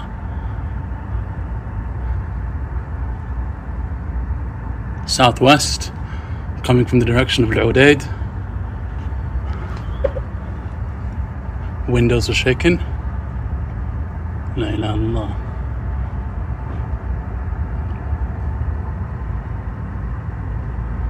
لا إله إلا الله. Probably Patriot. الله اكبر طبعا مدام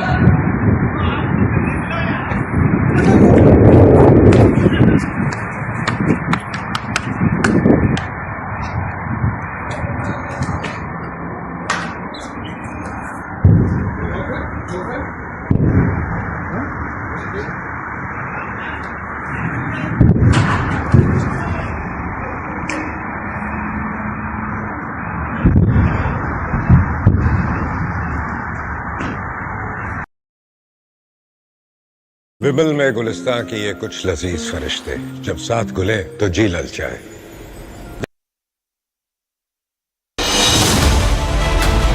I have seen what it takes to report from the front lines.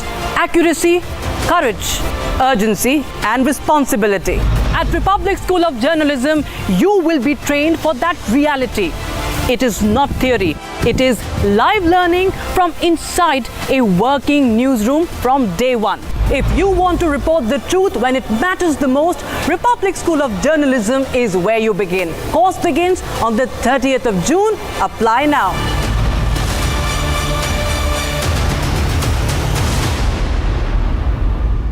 विमल में गुलिस्तां के ये कुछ लजीज फरिश्ते जब साथ गुलें तो जी ललचाए और दिल कहे कि स्वाद की जुबां में खुद को ऐसे डुबाऊं कि निकल ना पाऊं। विमल की जुबां कुछ है ही ऐसी, मानते हैं? विमल बोलो जुबां कैसी। अब छोलिया हो या लोबिया, सफेद चने या काले चने, सब कुछ मजेदार बने।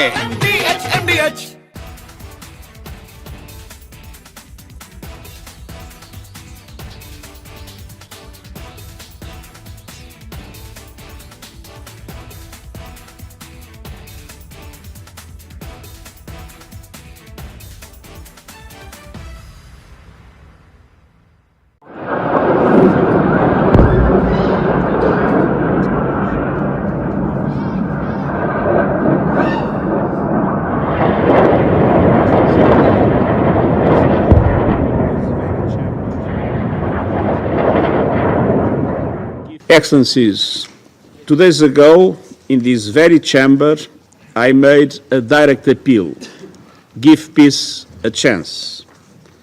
That call was not heeded. Instead, the bombing of Iranian nuclear facilities by the United States marks a perilous turn in a region that is already reeling. From the outset of the crisis, I have repeatedly condemned any military escalation in the Middle East. The people of the region cannot endure another cycle of destruction. And yet, we now risk descending into a rat hole of retaliation after retaliation. To avoid it, diplomacy must prevail. Civilians must be protected. Safe maritime navigation must be guaranteed. The Non-Proliferation Treaty is a cornerstone of international peace and security. Iran must fully respect it. And all member states must act in accordance with their obligations under the UN Charter and other rules of international law, including international humanitarian law.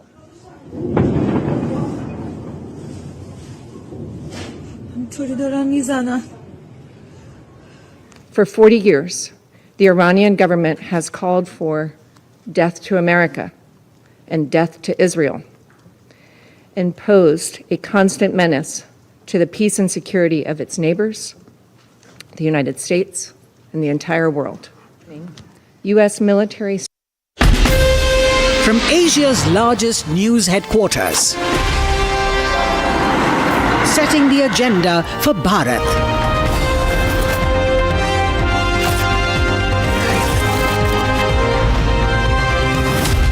You're watching Republic.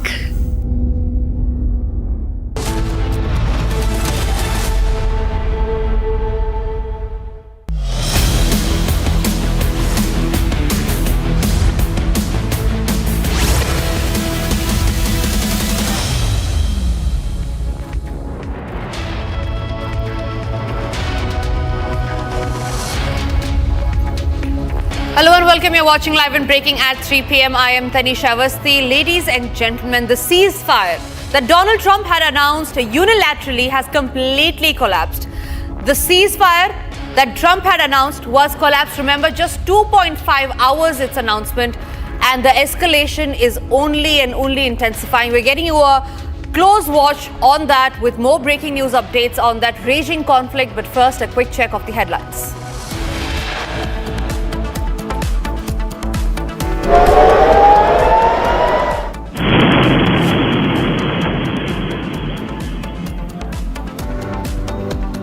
Ceasefire deal in the Middle East collapses. Sirens sounded across northern Israel. Iran launches fresh missile attacks.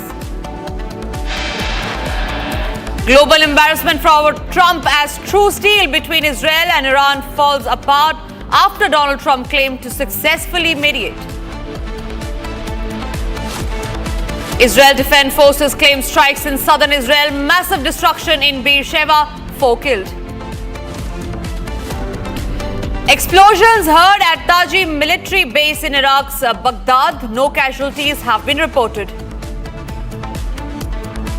10 crore legal notice against Air India after passenger claims previous injuries during travel.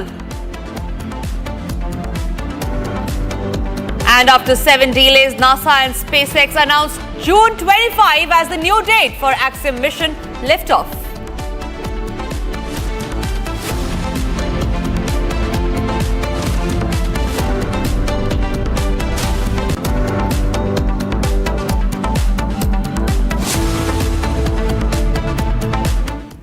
Ladies and gentlemen, the conflict between Israel and Iran is only escalating, and this even after the ceasefire was announced unilaterally by the United States President Donald Trump. Now, in a fresh breaking news, Iran has issued a statement following the ceasefire. Iran's Supreme National Security Council has hailed what it calls the unity and resistance of its people, saying it shattered the enemy's core strategy. The council praised the Iranian armed forces for what it described as a devastating response to Israel's aggression carried out under the direct orders of the supreme leader. So that's a big statement that's coming in where Iran has completely denied the missile strikes. Remember, they have issued a statement following the ceasefire that was announced by the United States President Donald Trump. Iran's Supreme National Security Council, we learn, has hailed what it calls the unity and resistance of its people, saying it shattered the enemy's core strategy. The council has praised the Iranian armed forces for what it describes as a devastating response to Israel's aggression carried out under the direct orders of the supreme leader. Netanyahu, remember, had earlier also issued a statement. Iran now retaliating to that, saying that Iran has been successful in hitting the core of the enemy.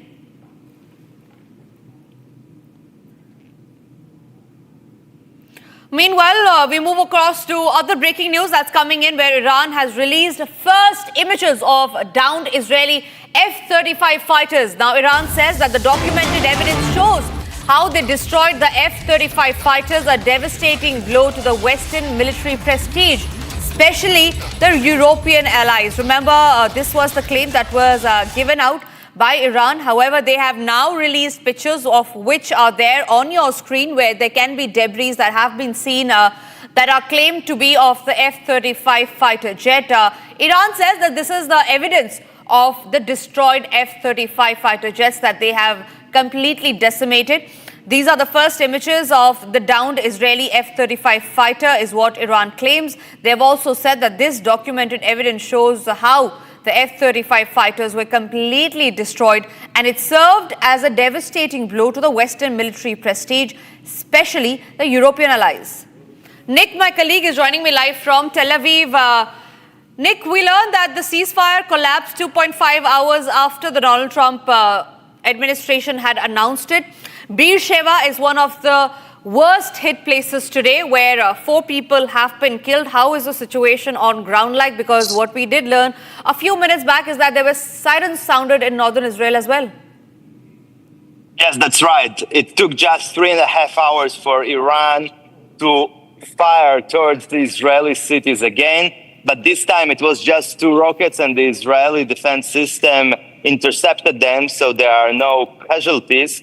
Iranians on their official TV denying that they were the ones that set sent those rockets. And Israeli politicians from the right wing already saying that Iran should pay a price and Israel can't leave it at this stage of the ceasefire, and they need to respond for this violation of the ceasefire.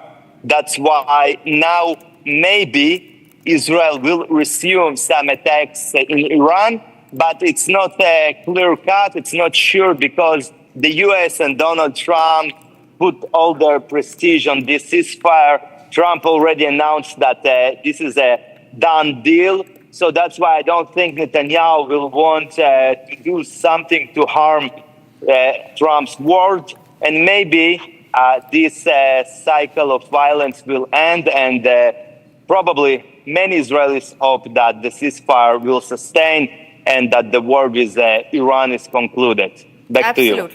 Absolutely, Nick. Thank you very much for sharing those details with us. We will keep coming back to you when there are breaking updates on this top story. But for now, we move across to the other breaking news that's coming in. Our tensions are high in Iraq after the United States airstrikes on Iran. Now, Baghdad has ramped up security in the green zone with SWAT teams and armored vehicles that have been deployed near the U.S. Embassy. Over 500 U.S. Embassy staff have reportedly been evacuated. Now, the Iraqi Prime Minister has condemned the United States for violating Iraqi airspace and urged the UN to act. Protests have also broken out as Iraq reassesses its ties with the United States. The picture is now coming out as that the United States has been completely sidelined. Remember, Donald Trump, who claimed to have brokered the ceasefire between Israel and Iran, has seemed to have completely failed in his attempt to brokerage a peace tie between the arch rivals Israel and Iran. He claimed that on his social media post this morning that a ceasefire deal has been cracked and that both sides will not retaliate. However, neither Iran nor did Israel acknowledge it, and now we see that the ceasefire has been completely collapsed.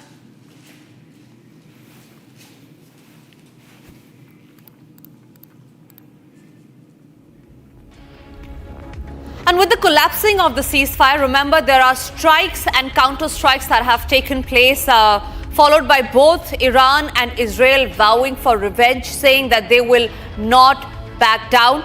We also learned that Donald Trump has said that he will talk about negotiations with Iran. However, it remains to be seen on how far will Iran take this to, on how far will Israel take this to. We also are tracking other updates on this top story. Let's have a quick check of the other stories that are making round in the Israel-Iran conflict.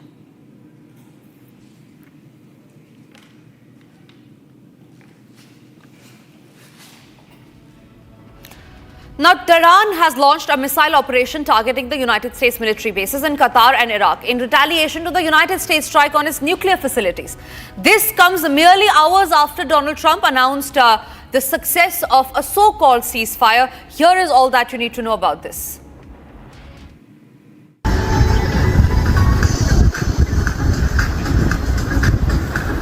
La ilaha illallah. La ilaha illallah. Southwest, coming from the direction of Udeid. Windows are shaking. La ilaha illallah.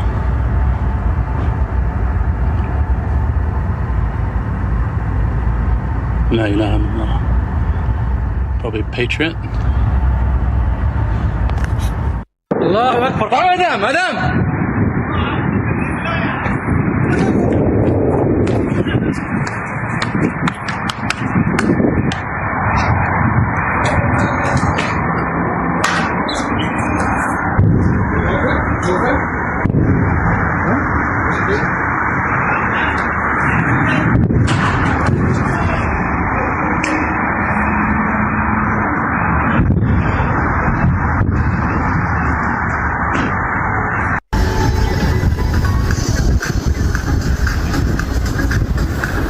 La ilaha illallah.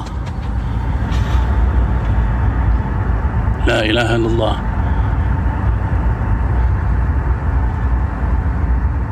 Southwest, coming from the direction of Udeid. Windows are shaking. La ilaha illallah.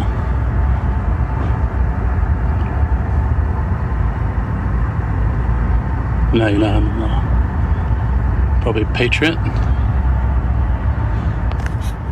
الله اكبر مدام مدام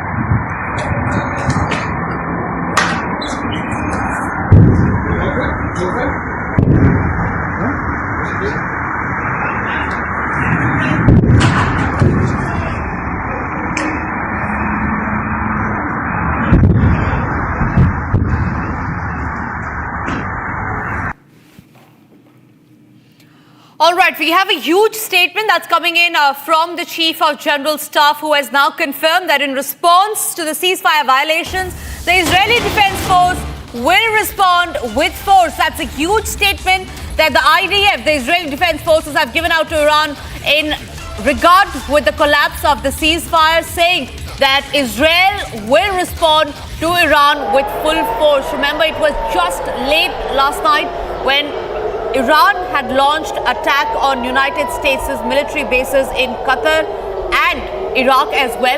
The Iranian Foreign Ministry had then said that they will not bow down, and in regard with the same, the Israeli Defense Force just a few seconds back have released a huge statement saying that in response to the ceasefire violations by Iran, the Israeli Defense Force will respond with full force. So nowhere does this war, the conflict, seems to have an end.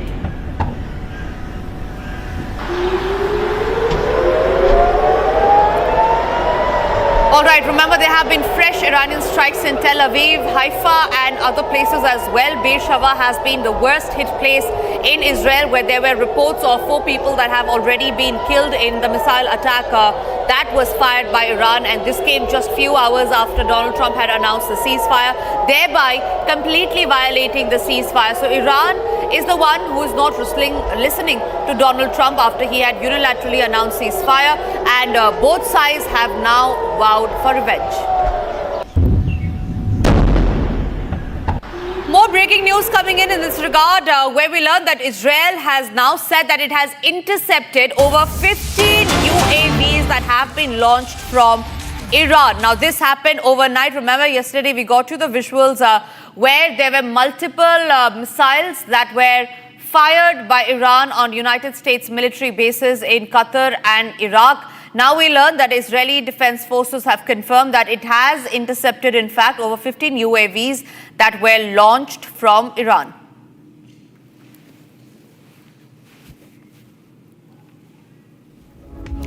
Let's also have a quick check of the other stories that are making headlines as far as the Iran-Israel conflict is concerned.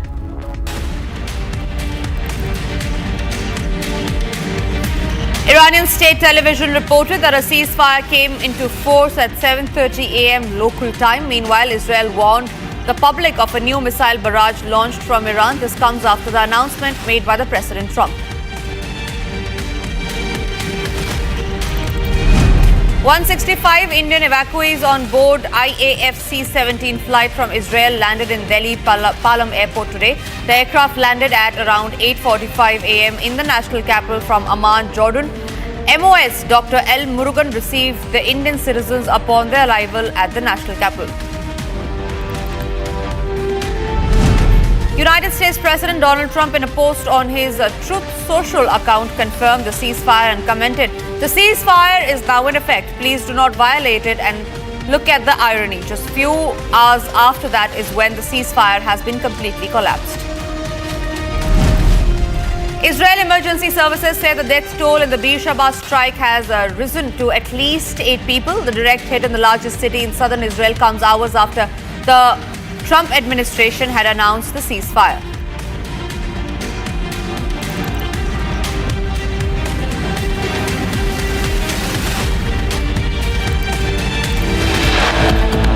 And it's time for us to slip into a short break, but after the break we'll get to the details of how Air India has been slapped with a 10 crore legal notice, and we'll tell you the reasons why. Also after the break is the new launch date for the AX-4 mission, that is tomorrow.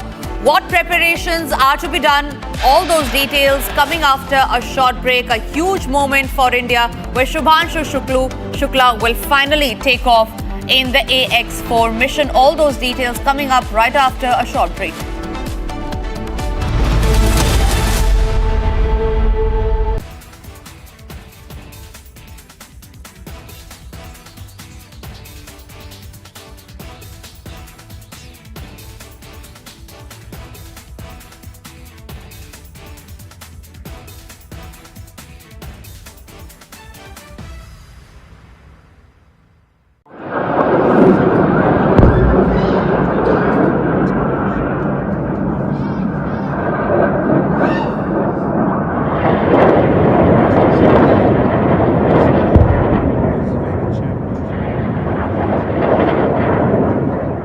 Excellencies, 2 days ago, in this very chamber, I made a direct appeal: give peace a chance. That call was not heeded. Instead, the bombing of Iranian nuclear facilities by the United States marks a perilous turn in a region that is already reeling. From the outset of the crisis, I have repeatedly condemned any military escalation in the Middle East. The people of the region cannot endure another cycle of destruction. And yet, we now risk descending into a rat hole of retaliation after retaliation. To avoid it, diplomacy must prevail. Civilians must be protected. Safe maritime navigation must be guaranteed. The Non-Proliferation Treaty is a cornerstone of international peace and security. Iran must fully respect it. And all member states must act in accordance with their obligations under the UN Charter and other rules of international law, including international humanitarian law.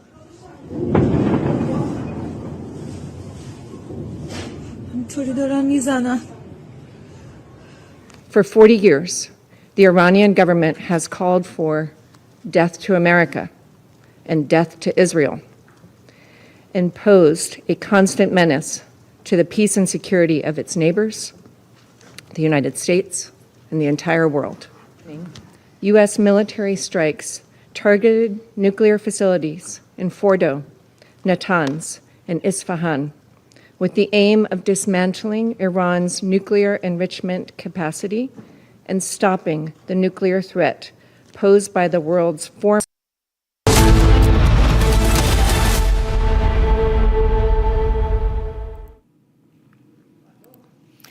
Ladies and gentlemen, India is set to make history. After 7 delays, the AX-4 mission carrying Indian astronaut Shubhanshu Shukla will finally take off tomorrow, the most awaited moment for every Indian. We are getting you all the details in this report. Watch this.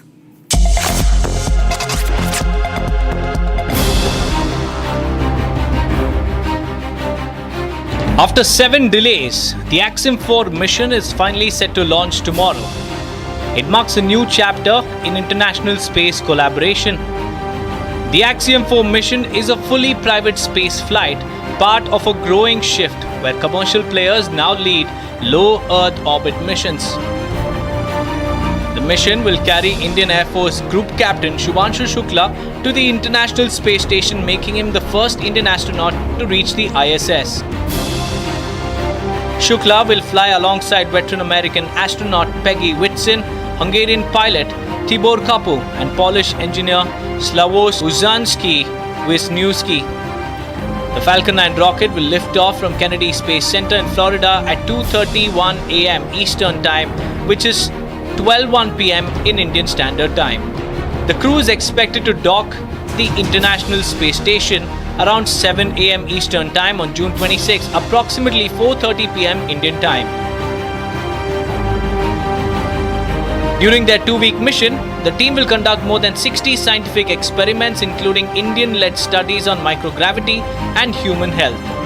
The mission also focuses on human biology, investigating how prolonged exposure to microgravity impacts muscles, cells, and immune responses. Shukla, a decorated test pilot with over 2,000 flight hours, has undergone intensive training for this mission, representing India's growing presence in space exploration. If successful, this will be the first time in 41 years that an Indian astronaut reaches space since Rakesh Sharma's historic flight in 1984. Tomorrow's launch could mark a turning point as India returns to crewed space missions on a global platform.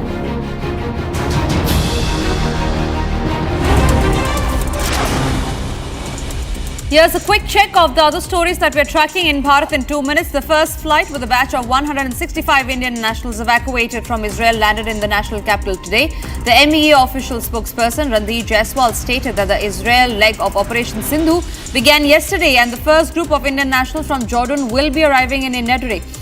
The evacuees were received by MOS Pratibha at the airport. One Indian national shared that the situation in Israel is not good. He said he could hear sirens while he was living and seeing the missiles in the sky. He thanked the Indian embassy for bringing him home. As a part of Operation Sindhu, 292 Indian nationals were evacuated from Iran on a special flight that arrived in New Delhi from Mashhad at 3:30 a.m. today. MEA official spokesperson Ranveer Jaiswal shared a total of 2,295 Indian nationals have now been brought home from Iran. On the night of 23rd June, Maoists attacked the road construction site in the Jorkhat area. We learn that this was at the Hazaribagh district. At around 30 to 35 armed people were there on the spot and the security forces have foiled the event. After a flood-like situation was witnessed in Baran of Rajasthan, the district administration conducted a rescue operation, Danger Across. Following continuous rainfall in the region, the State Disaster Response Force have evacuated 29 people and many more others who have been safely moved to the safe shelters. A mock drill of coordination among various departments was held today ahead of Lord Jagannath Rath Yatra. The mock drill was held at Integrated Command and Control Center of the Town Police Station Complex for orderly and safe completion of the Yatra.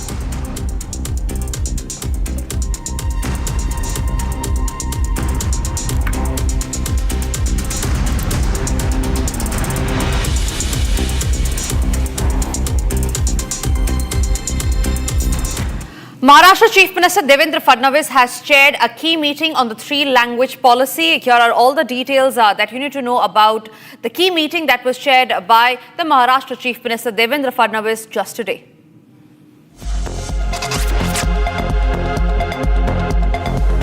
Maharashtra Chief Minister Devendra Fadnavis chaired a meeting at his official residence in South Mumbai late last night. The meeting was chaired over the implementation of the three-language formula. Deputy Chief Minister Eknath Shinde, School Education Minister Dada Bhuse and Minister of State Dr. Pankaj Bhoyer were present. An in-depth discussion was held on the new education policy. The meeting saw the status of all states to ensure that Marathi students are not disadvantaged under the policy. Furthermore, it was resolved in the meeting that all stakeholders must be consulted. Stakeholders include Marathi language scholars, literateurs, and political leaders.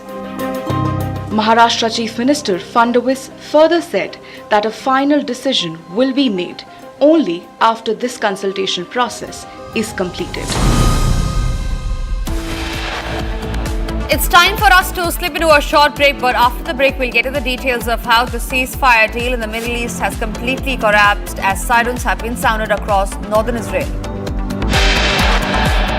Also after the break is how Trump is facing global embarrassment as the truce deal between Israel and Iran falls apart.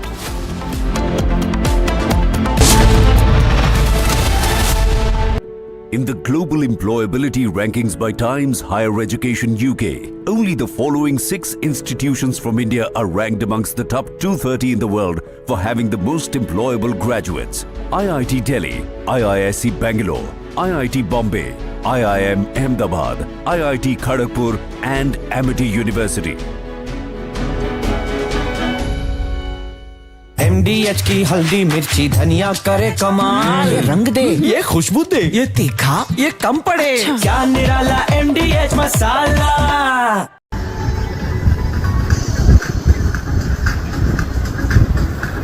لا إله إلا الله. لا إله إلا الله.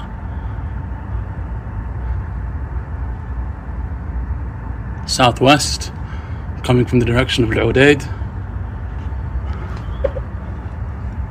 Windows are shaking. La ilaha illallah.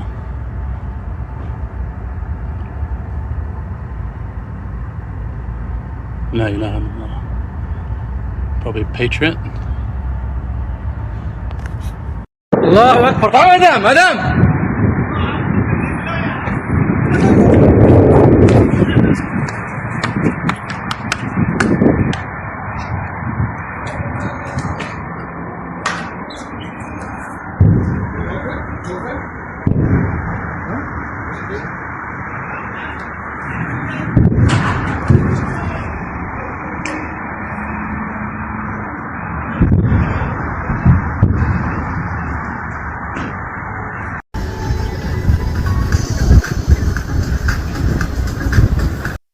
It's just my connection with the world is entirely, purely with the sound only.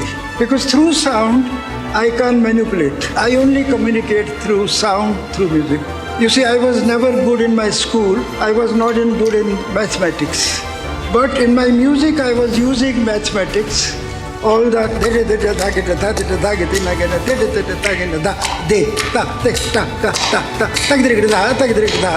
this is all mathematics. So I could do that. So we create castles in the air. You see, you can't see music, you can't see rhythm, like you can't see God. So it's a precious gift of God.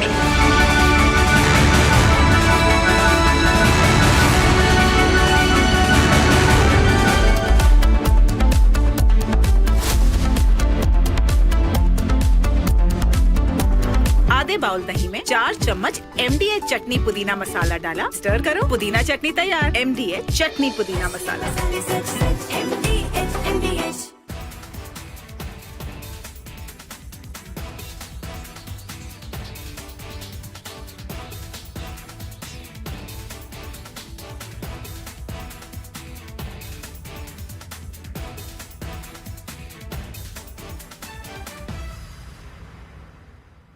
MDH की हल्दी मिर्ची धनिया करे कमाल, ये रंग दे, ये खुशबू दे, ये तीखा, ये कम पड़े, क्या निराला MDH masala.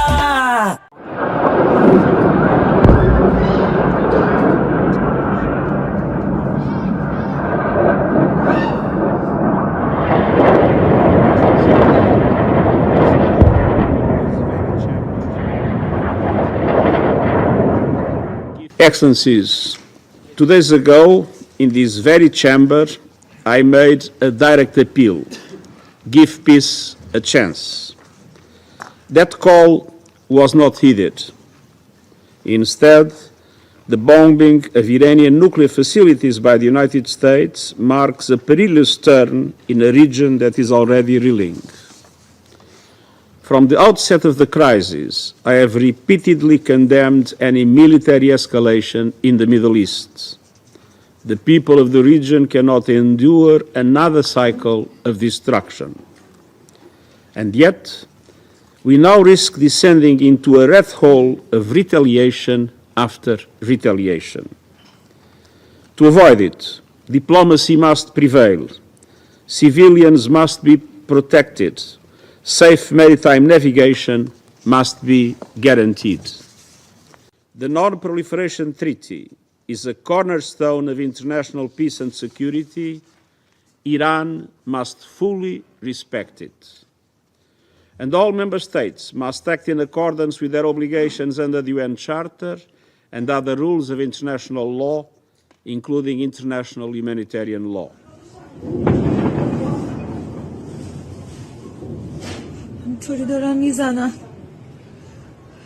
For 40 years, the Iranian government has called for death to America and death to Israel, and posed a constant menace to the peace and security of its neighbors, the United States, and the entire world. U.S. military strikes targeted nuclear facilities in Fordo, Natanz, and Isfahan, with the aim of dismantling Iran's nuclear enrichment capacity and stopping the nuclear threat posed by the world's foremost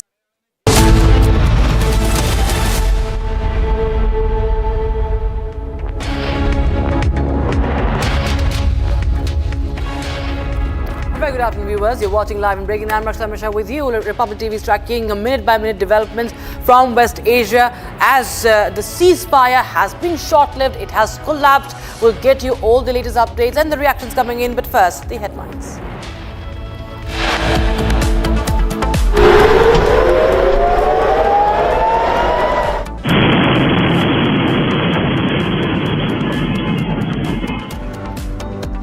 Ceasefire deal in the Middle East collapses. Sirens sounded across northern Israel. Iran launches fresh missile attacks.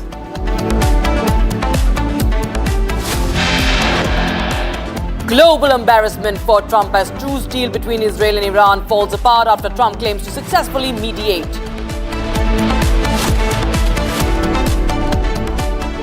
Israel Defense Forces claim strikes in southern Israel, massive destruction in Beersheba, 4 killed.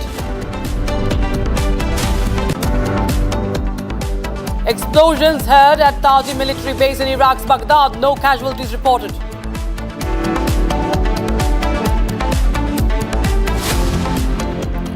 ₹10 crore legal notice against ₹10 crore legal notice against Air India after a passenger claims grievous injuries during travel. After 7 delays, NASA and SpaceX announced 25th of June, that is tomorrow, as the new date for Axiom mission liftoff. All eyes on Indian astronaut Group Captain Shubhanshu Shukla's.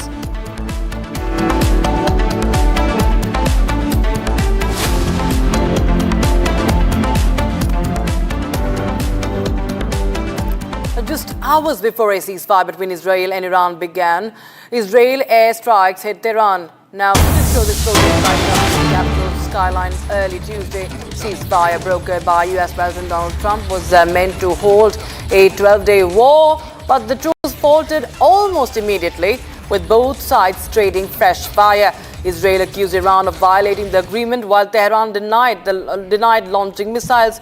Sirens rang out in northern Israel as tensions spiked once again. So there you have Tehran hitting just hours before the ceasefire was announced. But even the ceasefire has been short-lived. And in fact, Iran goes on to claim that F-35...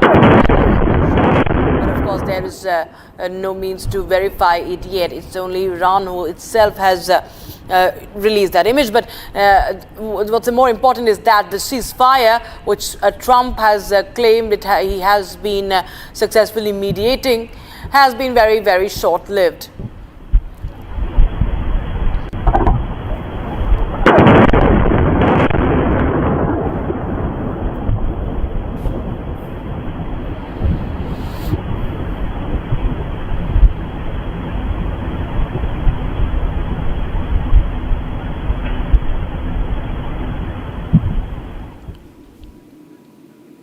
And viewers, we have some more breaking developments coming in. Israel has said that it has intercepted over 15 UAVs launched from Iran. In fact, we have visuals also coming in.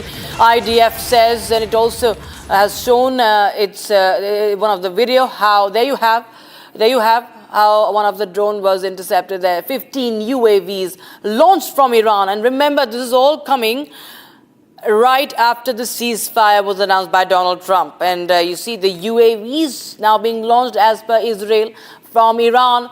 And Israeli Defense Forces say they have intercepted over 15 unmanned aerial vehicles, 15 UAVs from Iran. And that is the visual released by the IDF. And in fact, viewers, this is back-to-back strike that we have been reporting from Israel after the ceasefire. Now, viewers, US President Donald Trump may have announced a ceasefire, but on the ground, missiles continue to hit residential buildings across southern Israel. According to the rescue teams, death toll is mounting quick in Beersheba, with search for the survivors still underway. Sirens, explosions, and collapsing buildings. The war between Israel and Iran is far from over. Rescue teams pulling out dead bodies from under the rubble. Firefighters scanning the debris of what was a residential apartment before the missile impact. Iranian missiles shook the streets of Tel Aviv today as the fragile hopes of peace crumbled under fresh missile fire.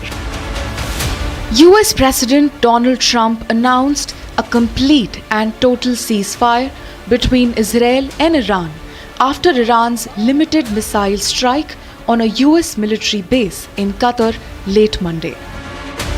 But the reality on the ground tells a different story. Iran's foreign minister had set a clear deadline at 4 a.m. local Tehran time. If Israel stopped its strikes by then, Iran would halt its own.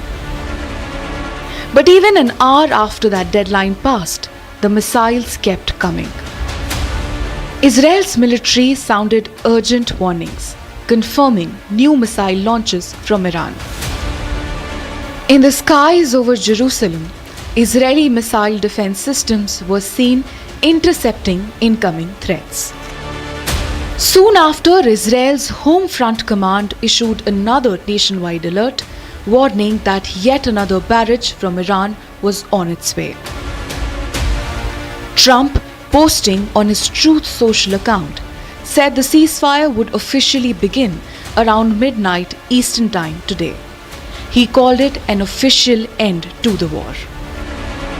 But on the ground, the war was far from over. Israel's paramedic service, Magen David Adom, confirmed that 3 people were critically injured after an Iranian missile struck a residential area. A 7-story building in southern Israel's Beersheba suffered a direct hit. The entire face of the building was blown apart. Rescue workers rushed to the scene. Israeli firefighters confirmed they retrieved 4 bodies from the rubble and were searching for more survivors.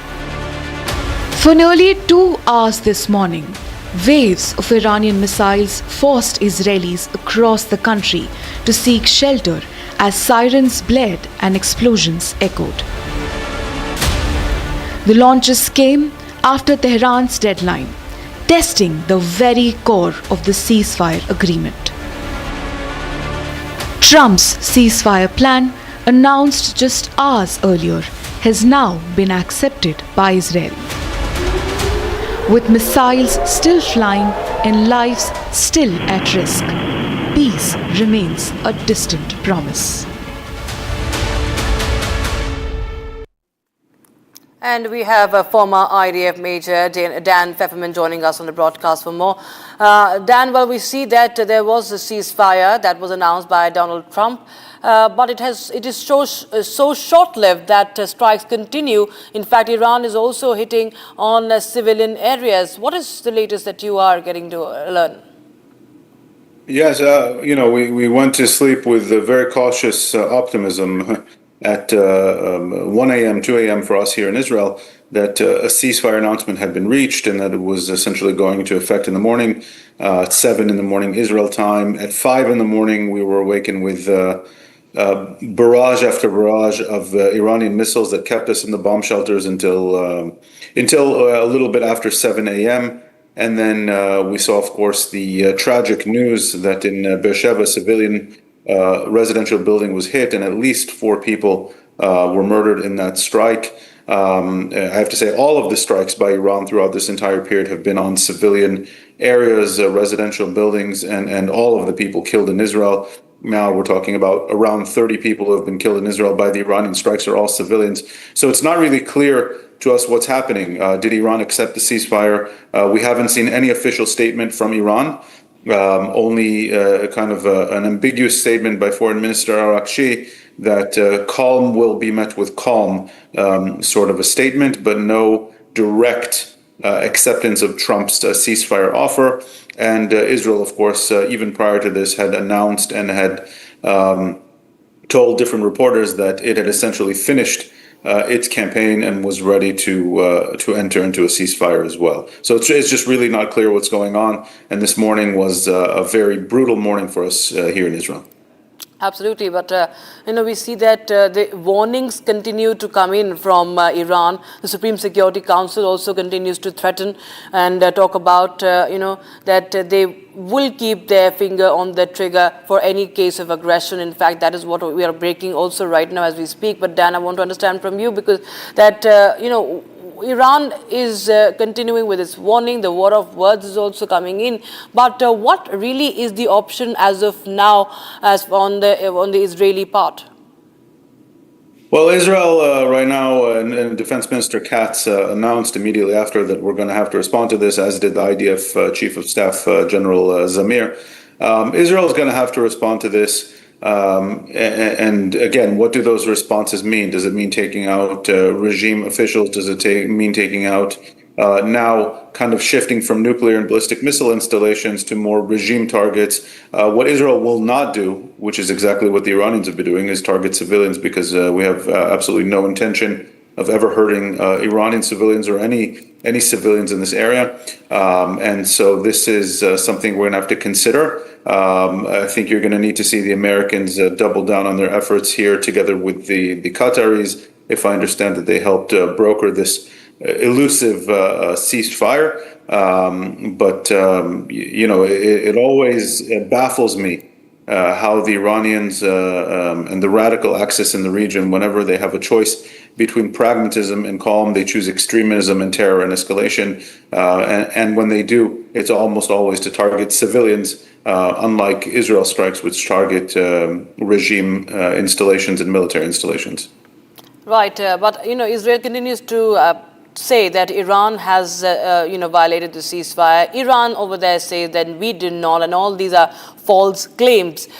In the next 24 hours, what can we expect? Do we expect that the ceasefire that has been violated will be restored? Are there any chances? Is there any scope for a ceasefire right now? I believe there is. Israel, as I said, finished its essential goals in this operation.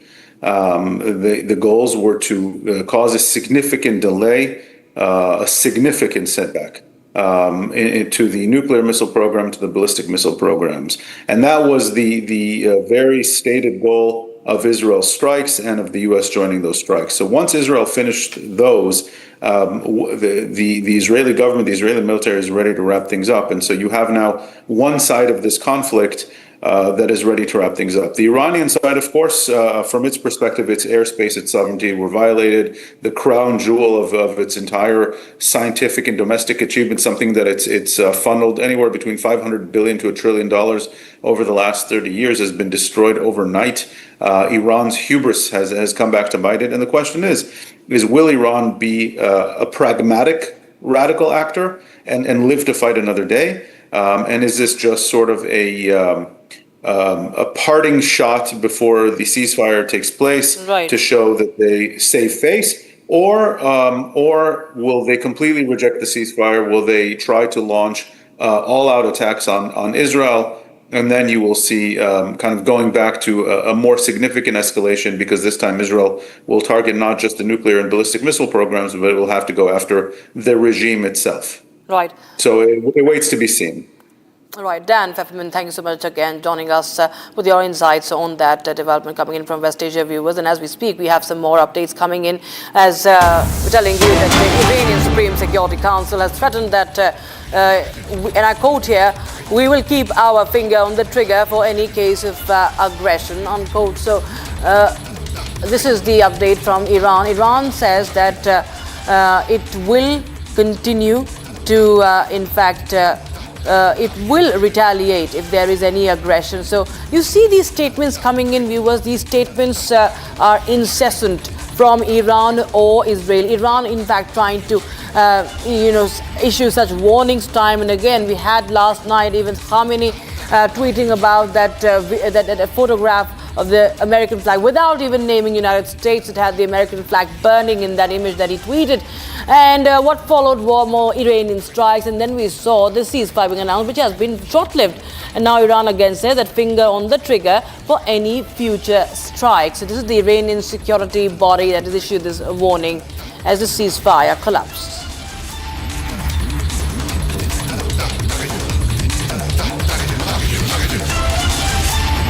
So as the tensions are escalating, viewers, the Operation Synindu, of course, comes in focus for India. The centre's operation has been repatriating Indians stranded in in West Asia on war footing.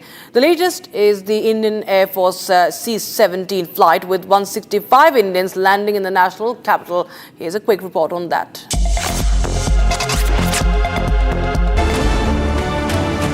Operation Synindu has come as a major relief for all the Indians stranded in the conflict zone. Tuesday morning, an Indian Air Force C-17 aircraft carrying 165 Indians from Israel landed in Delhi's Palam Airport. The flight landed at 8:45 a.m. after they were evacuated from Jordan. The passengers were welcomed at the airport by Union Minister L. Murugan and other Indian Air Force officers. Today the second aircraft from Israel came here. Almost 165 passengers are landed here. We welcome to them. And these 165 passengers from various 22 states, they are all students and various work they are doing. Our government's priority, our Prime Minister Shri Narendra Modiji's priority is to that wherever the war situation is there, or our Indians and our Indian diaspora peoples are struck, to evacuate. Our priority, our Prime Minister's priority to evacuate them to safely to our nation. Speaking to the media, the Indian nationals who were brought back thanked the central government for ensuring their safety during such uncertain times. All over Israel में तो उतनी अच्छी नहीं थी because हम देख रहे थे but at my place it was much safer. वहाँ पे सायरन्स सुनने को मिले थे बट जो भी था वो इंटरसेप्शन हो रहा था. Some of the passengers also expressed happiness over their evacuation experience. The conflict between Israel and Iran began on June 13th when the former launched a massive airstrike on Iranian military and the nuclear sites, codenamed as Operation Rising Lion.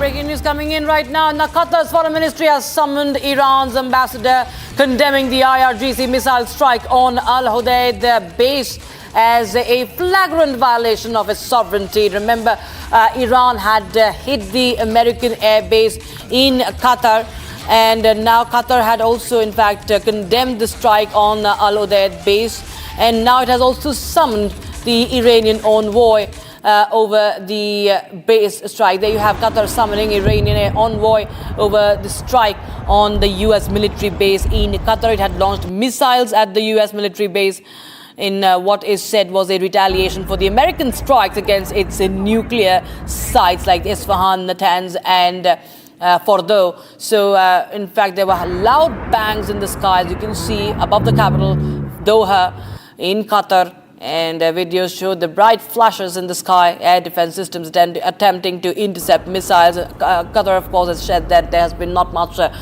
damage because of this, but we see that Qatar is not taking it lying down, at least on the face of it. Al-Udeid, remember, is the home to US military headquarters for all air operations in the region.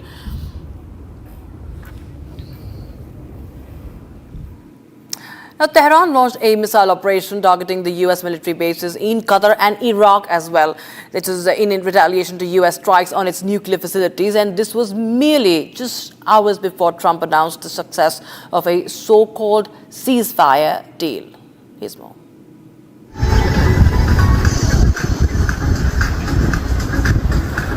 لا إله إلا الله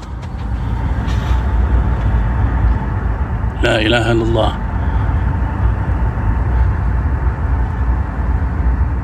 Southwest, coming from the direction of Udeid. Windows are shaking. La ilaha illallah.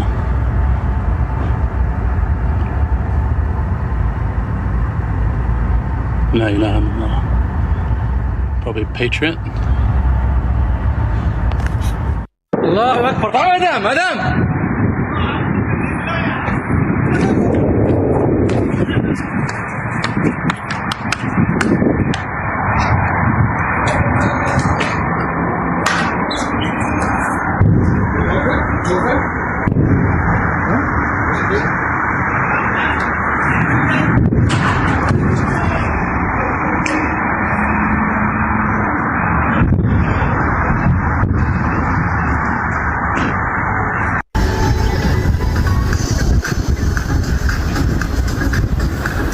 لا إله إلا الله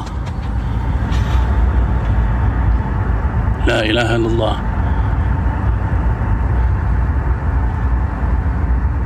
Southwest, coming from the direction of Udeid. Windows are shaking. La ilaha illallah.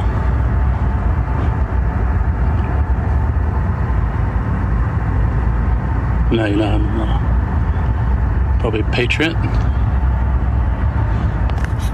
Allahu Akbar. Madam.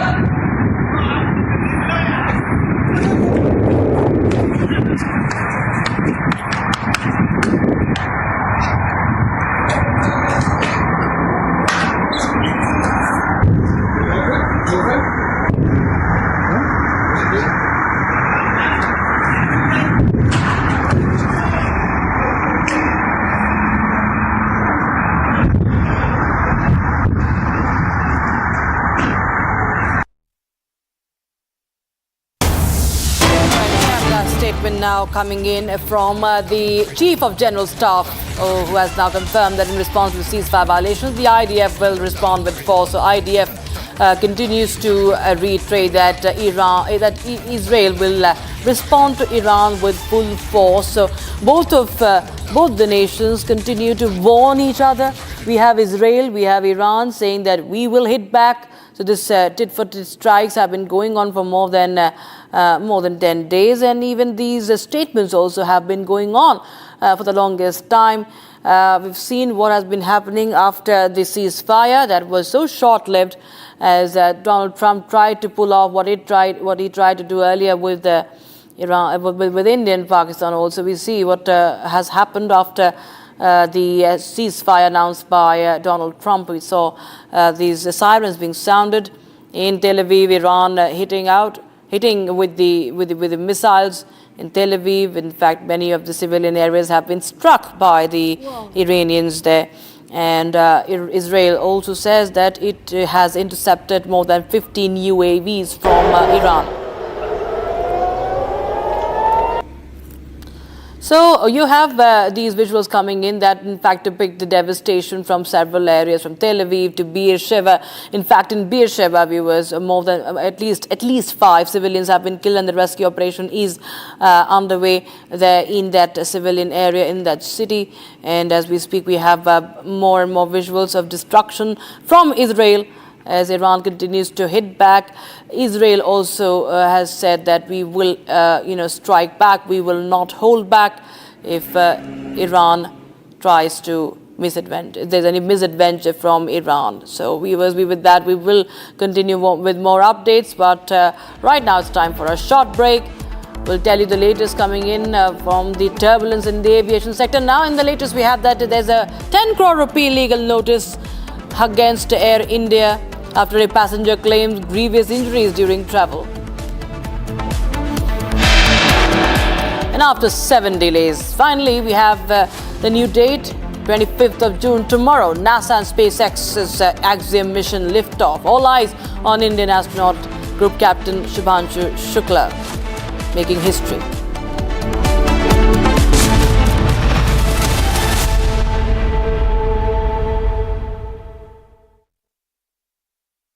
विमल में गुलिस्तां की ये कुछ लजीज फरिश्ते जब साथ घुले तो जी ललचाए और दिल कहे कि स्वाद की इस जुबान में खुद को ऐसा डुबाऊं कि निकल ना पाऊं। विमल की जुबान कुछ है ही ऐसी, मानते हैं ना? विमल, बोलो जुबान केसरी। दादी के हाथों का जादू और खुशबू से महकता घर, माँ की मुस्कुराहट और खाने की सुगंध। MDH गरम मसाला, क्योंकि हर रिश्ता है स्वाद से जुड़ा।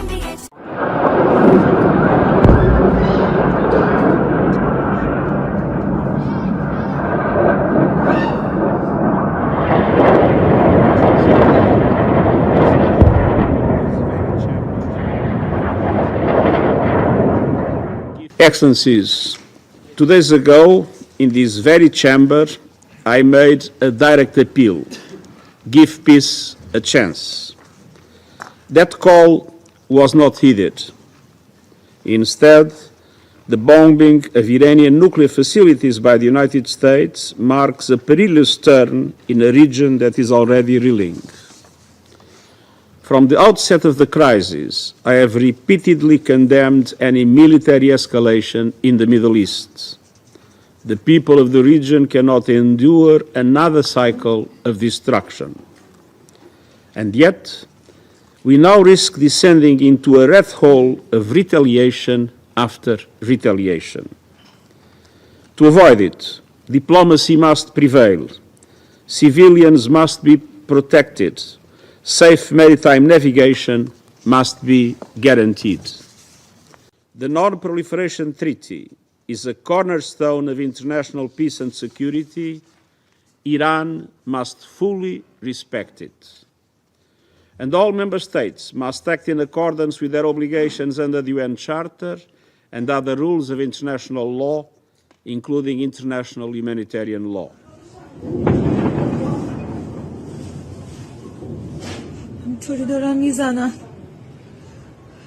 For 40 years, the Iranian government has called for death to America and death to Israel, and posed a constant menace to the peace and security of its neighbors, the United States, and the entire world.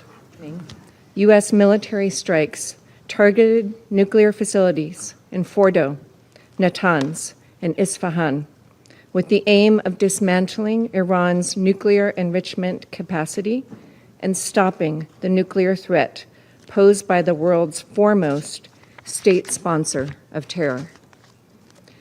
This operation sought to eliminate a long-standing but rapidly escalating source of global insecurity and to aid our ally Israel in our inherent right of collective self-defense, consistent with the UN Charter.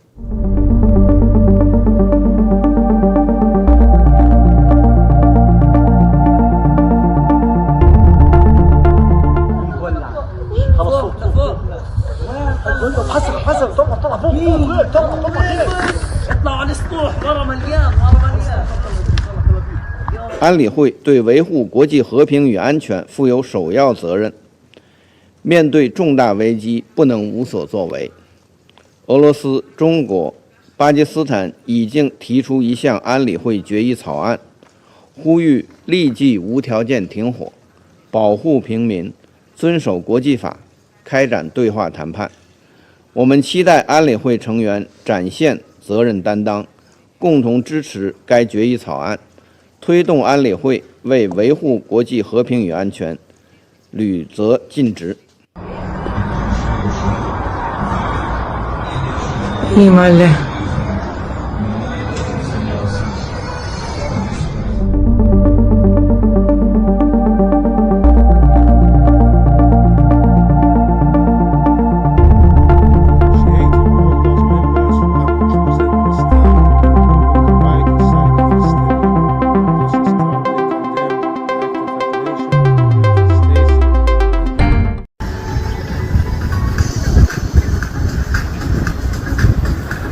La ilaha illallah.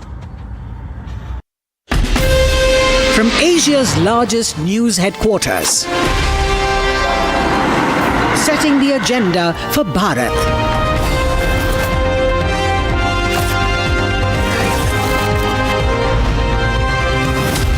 You're watching Republic.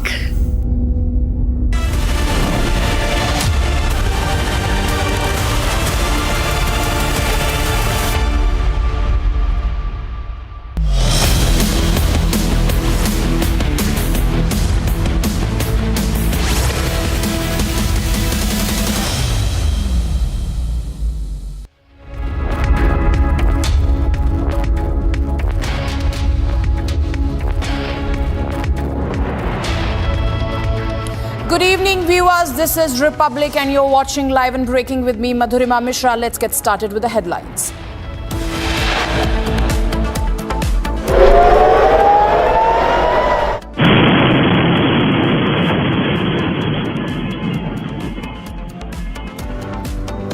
Ceasefire deal in Middle East collapses. Sirens sounded across northern Israel. Iran launches fresh missile attacks. Global embarrassment for Trump as truce deal between Iran and Israel falls apart after Trump claimed to successfully mediate. Devastation and chaos in Beersheba after Iranian strikes, at least 5 Israeli civilians killed. Iran denies missile strikes towards Israel, says Israel must accept its defeat and stop the aggression. Explosion heard at Taji military base in Iraq's Baghdad. No casualties reported. After 7-time delay, NASA and SpaceX announced June 25th as the new date for Axiom mission liftoff.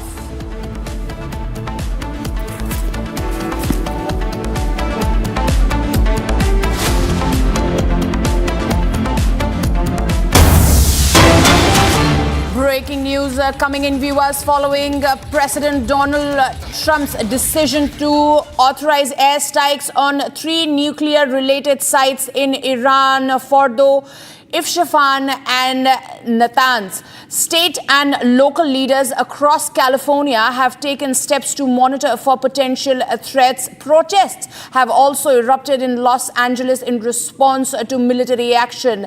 California Governor Gavin Newsom also addressed a development, emphasizing that the state is staying alert in coordination with the national security agencies. So as you can see, viewers, right on your screens, protests erupting in Los Angeles in the backdrop of Donald Trump's statement over there. And as you can see, that people have poured out on the street expressing their concern in this connection. Remember viewers, California Governor Gavin Newsom has addressed development, emphasizing that the state is staying alert in coordination with national security agencies.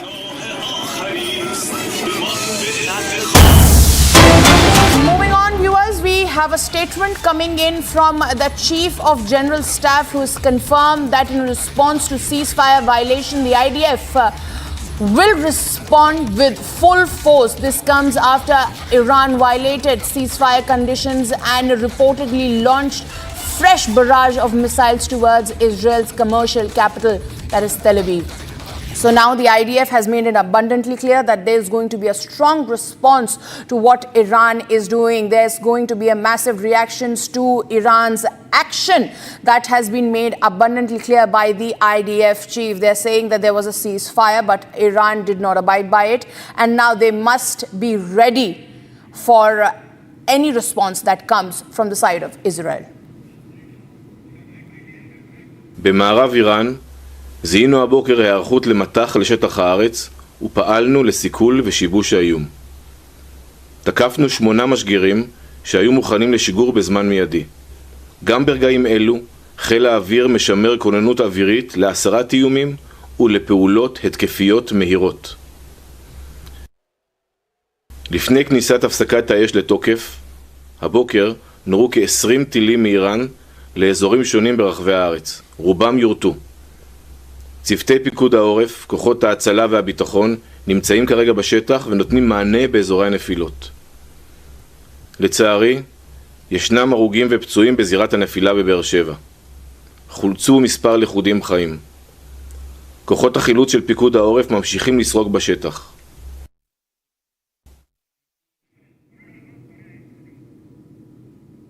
Well, joining me live on this broadcast is my colleague Nick, who's reporting from Tel Aviv. Nick, what is the situation on the ground right now? Because IDF has made it abundantly clear that they are going to respond to Iran violating the ceasefire. Where do we go from here on? It looks like Israel determined to respond, and also some officials telling to the Israeli media that the U.S. is backing Israel in their determination to respond to this violation of the ceasefire by Iran. But yet, I believe, this is my assumption, that Israel, even if will respond, it will be not too much of a response in order not to collapse the ceasefire, because Israel wants to conclude this war and they don't want it to continue. That's why maybe just Israel needs to show to the world and to the Middle East that they are doing something, because in the past we saw how it led from not responding to more and more barrages of rockets. Israel has a lot of experience with that when other terror organizations or countries trying to see what are the red lines of Israel, and that's why now Israel needs to show the red lines that they will not accept any more barrages of rockets towards Israeli cities. Back to you. Absolutely, Nick. Thank you for speaking to us, Nick, and for giving that update to our viewers. Moving on, viewers, Iran has released images, it says, and shows, these images shows the wreckage of multiple Downer F-35 jets, likely Israeli ADR variants over there, and has claimed to have been destroyed during the retaliatory missile strike against Israeli military facilities. So those are the visuals over there, viewers, of the downed F-35, and the visuals, the video has been issued by the Iranian facilities. Joining us live on this broadcast is Mr. Benjamin, who's joining, Benny Benjamin. He's a defense expert joining us live from Israel. Thank you for speaking to us, sir. Now, where there was talks of ceasefire, Israel has made it clear that there's a complete collapse of it. Iran did not abide by it. Iran says that they did not violate the ceasefire.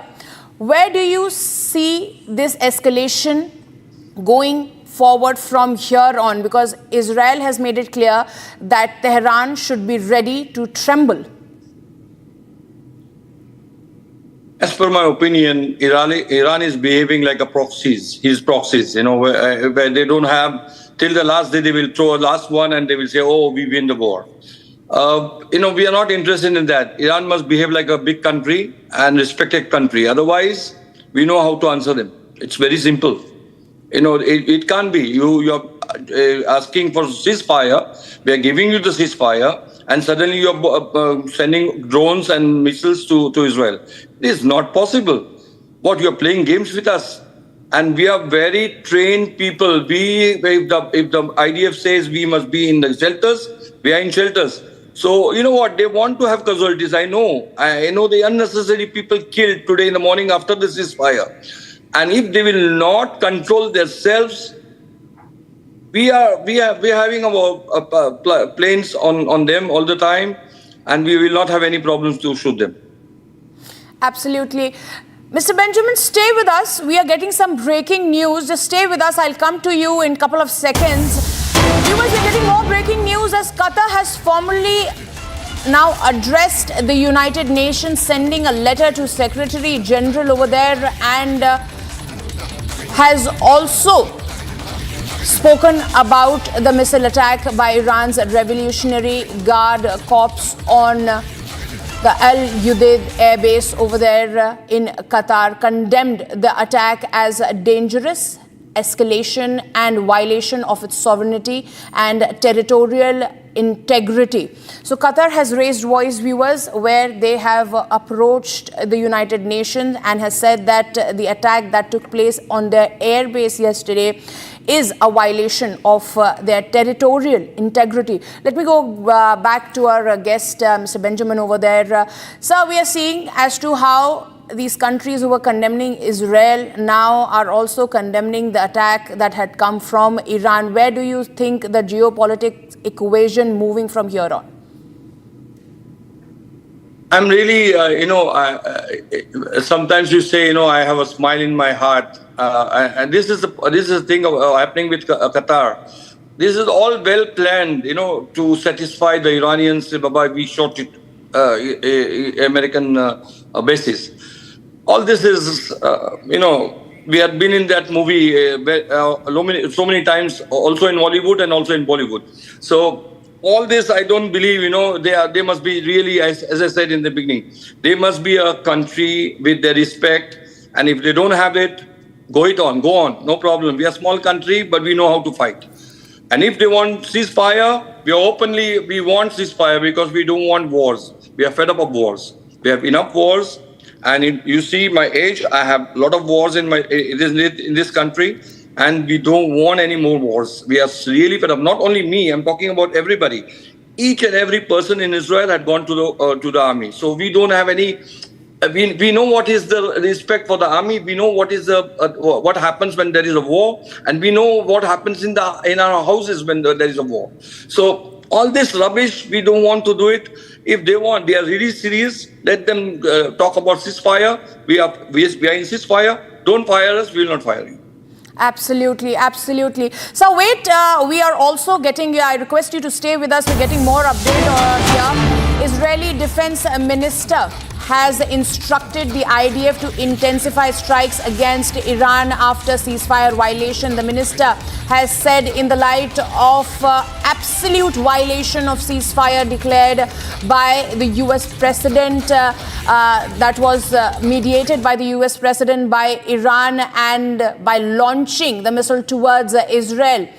Now, in accordance with that, the Israeli government's policy is to respond forcefully to any violations. That's why he says, I quote, that they have instructed the IDF in the coordination with the Prime Minister to continue the intense strike activity in Tehran to neutralize the regime, target and the terrorist infrastructure in Tehran. Sir, let me come across to you again, Mr. Benjamin. There you heard the IDF is very clear. Without any mincing words, they said that they have spoken to the government as well.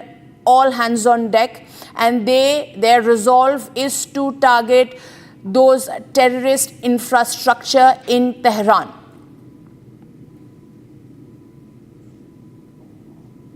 I'm on the news, and yes, our defense minister said that we are doing ABC. But I don't think that they will try once again to talk about ceasefire before they do any attack, because attack to attack will not finish it.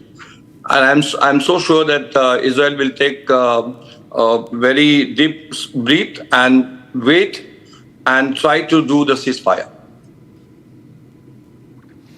Absolutely, sir. So my last question to you here is that where Donald Trump had really tried to mediate a ceasefire, he's made that attempt previously with multiple countries but has failed miserably a lot of times. Once again, where he goes on to tweet that you'll have to listen to me, I'm the United States of America's president over there. How do you see this moving forward? Because clearly nobody is listening to Donald Trump. United States, they are a good friend of ours. They are in favor of our good for Israel. I don't think that they, whatever the president is doing is not doing in favor of us. But But as I said once again, Iranians, they are not serious people. Qatar, they are all they are doing dramas, and I don't understand why Americans are not understanding these dramas. These dramas, we are here for 77 years. We have a lot of dramas of this. So if they really want to do the ceasefire, I think the table is empty. Come on the table, sit and do it. Absolutely. So thank you for speaking to us. Thank you for speaking to Republic Media Network. God bless India. God bless Israel. Well, moving on, viewers, let's get you the gist of what's really happening amidst this escalation between Iran and Israel.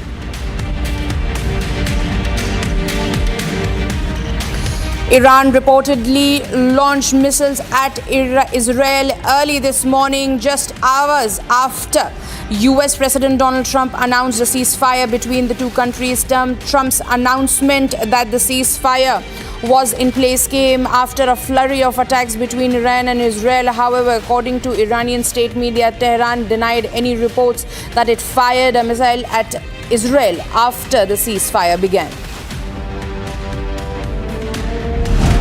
After Iran's attack on Israel's Beersheba this morning, 4 bodies have been recovered so far. The direct hit in the largest city of southern Israel comes just days after the city's hospital sustained significant damage in a missile strike. The search and rescue team said they retrieved 4 bodies from one of the buildings in Beersheba and were searching for more survivors trapped under the rubble.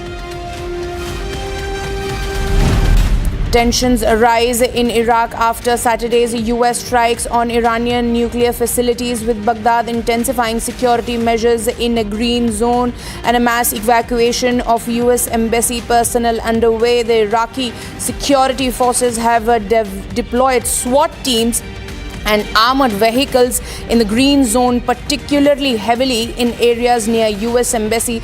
Temporary cordons were also established around the diplomatic premises, barring access of unauthorized personnel. The Director General of International Atomic Agency, Rafael Grossi, has asked for Iran to resume cooperation with the agency. He has reportedly written to Iran's Foreign Minister Abbas Araghchi to propose a meeting which could lead to a diplomatic solution long-standing controversy over Tehran's nuclear program.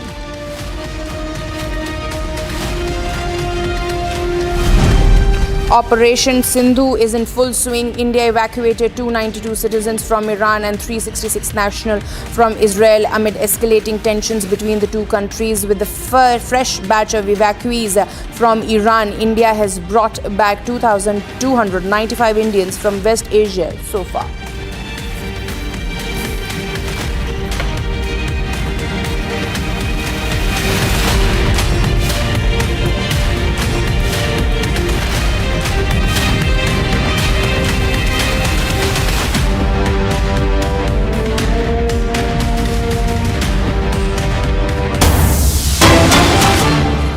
Breaking news coming in, viewers. Donald Trump, US President Donald Trump's first statement says Iran will never rebuild its nuclear program. Trump says Israel and Iran both violated the ceasefire. Now, Trump has asked about Israel-Iran truce, where he says, I don't think so. Trump said in a conversation with reporters before departure for NATO summit in The Hague that both Israel and Iran violated the ceasefire, noted that he is not pleased that Israel announced it would attack Iran after accepting the ceasefire. So there you have US President Donald Trump saying he is not pleased with the way Israel and Iran behaved, as to how both of them did not abide by the mediation that the United States said that it propelled between the two countries.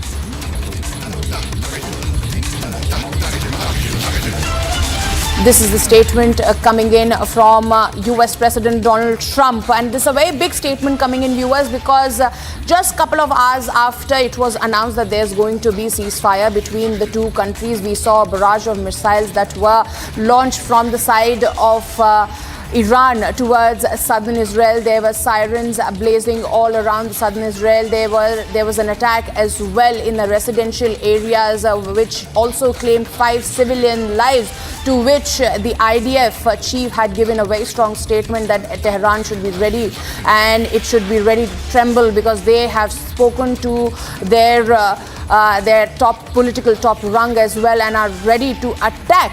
And now Trump's first statement, he is saying both Iran and Israel have violated the ceasefire. He is not pleased. And as far as Iran is concerned, he's saying that they do not have a nuclear program anymore. They will never be able to rebuild their nuclear program. That is what Donald Trump is saying. But remember, Iran had made it abundantly clear that there were no radiations, and what our sources from multiple platforms have apprised us is that there was a lot of commotion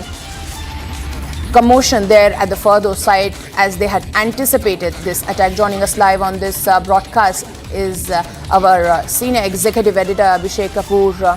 Abhishek, Trump has finally spoken. He's saying he's not pleased, but the point here, the moot point is, nobody is listening to Trump, no matter how much he tries. See, he's not pleased, and he shouldn't be pleased, because he has this bad habit of jumping the gun. Also, in this instance, like in the case of Operation Sindoor, he seems to be more hungry, coming out as more hungry for credit than actual substance on the ground. The proof of which is that we are as yet to see any evidence of a ceasefire actualizing between Iran and Israel on the ground. There has been a sustained volley of missiles from both the sides. The kind of standoff, military and kinetic engagement that we have seen over the last few days, a rollover of that continues. And Trump, because it seems that he has started believing in this fanciful idea that somebody planted in his mind that he's the man who should get the Nobel Peace Prize, just like Barack Obama did. And he perhaps believes strongly that he has done more than Barack Obama. So irrespective of whether things are actually happening on the ground, he's sort of trying to corner credit even before events happen.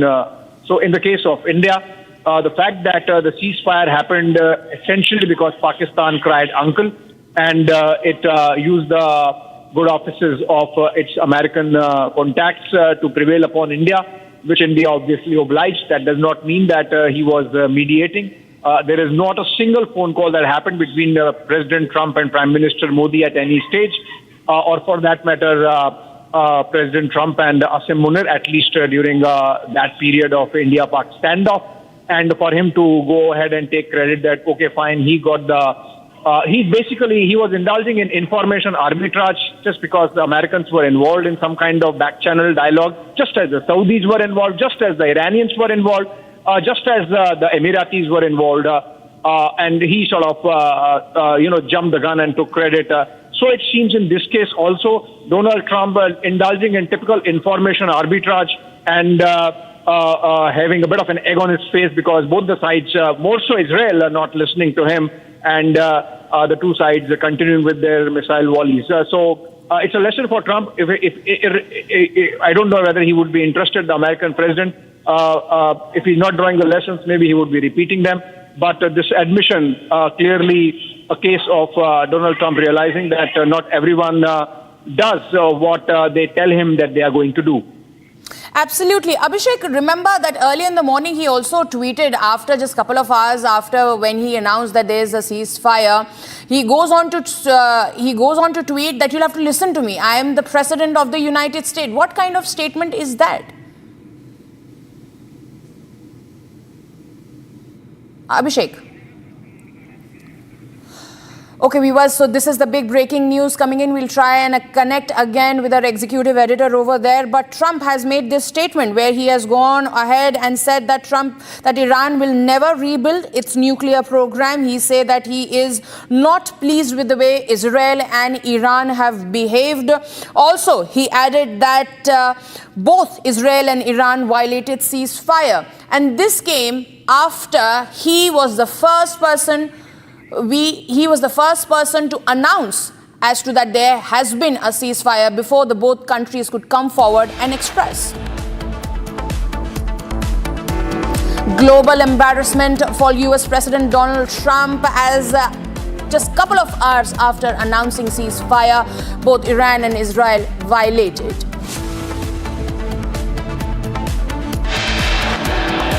Explosions heard at Taji military base in Iraq's Baghdad. No casualties reported. We'll get you more on this, but right after a very short break.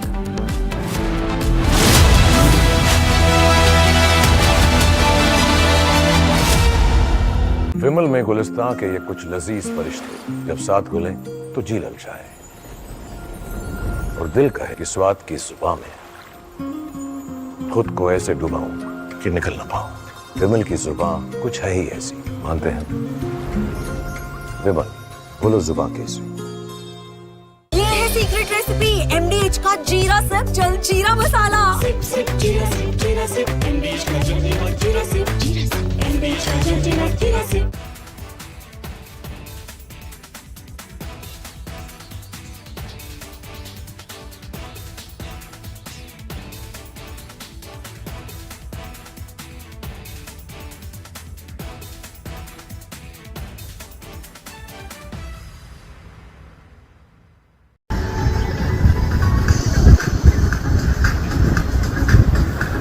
لا إله إلا الله.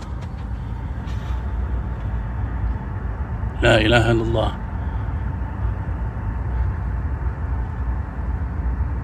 Southwest, coming from the direction of Udeid.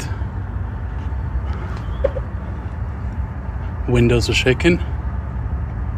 La ilaha illallah.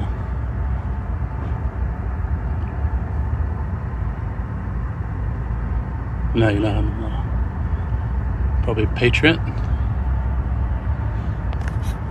Allahu Akbar. Madam.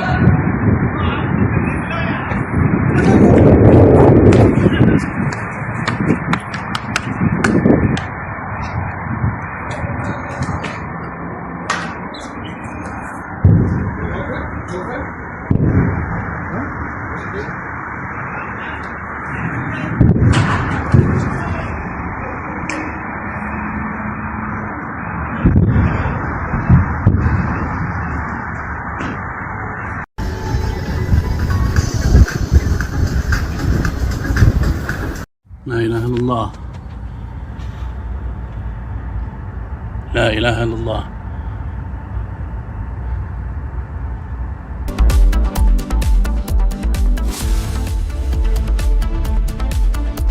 इसको घर पे लगाओगे तो शादी का तो पता नहीं, पर घर पक्का नहीं टूटेगा।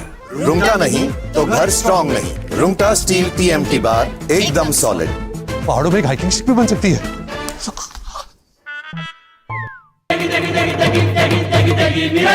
MDH की देगी मिर्च, देगी मिर्च का तड़का, अंग अंग फड़का। MDH की देगी मिर्च।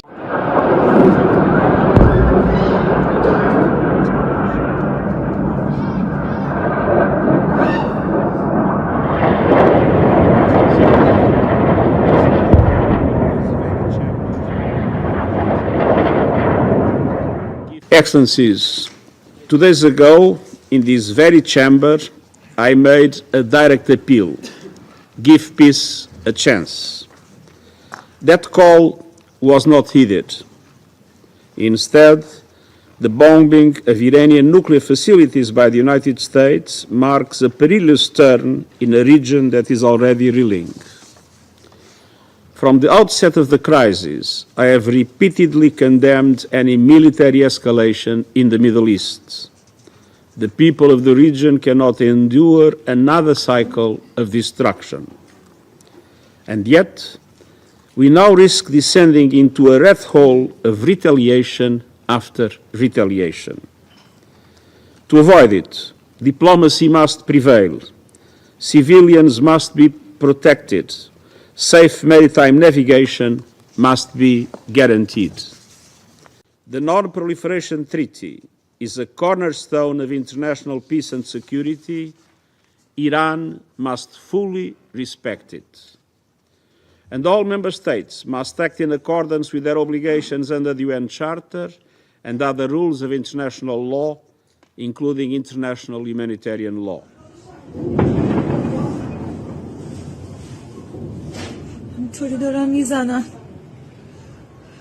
For 40 years, the Iranian government has called for death to America and death to Israel, and posed a constant menace to the peace and security of its neighbors, the United States, and the entire world. U.S. military strikes targeted nuclear facilities in Fordo, Natanz, and Isfahan with the aim of dismantling Iran's nuclear enrichment capacity and stopping the nuclear threat posed by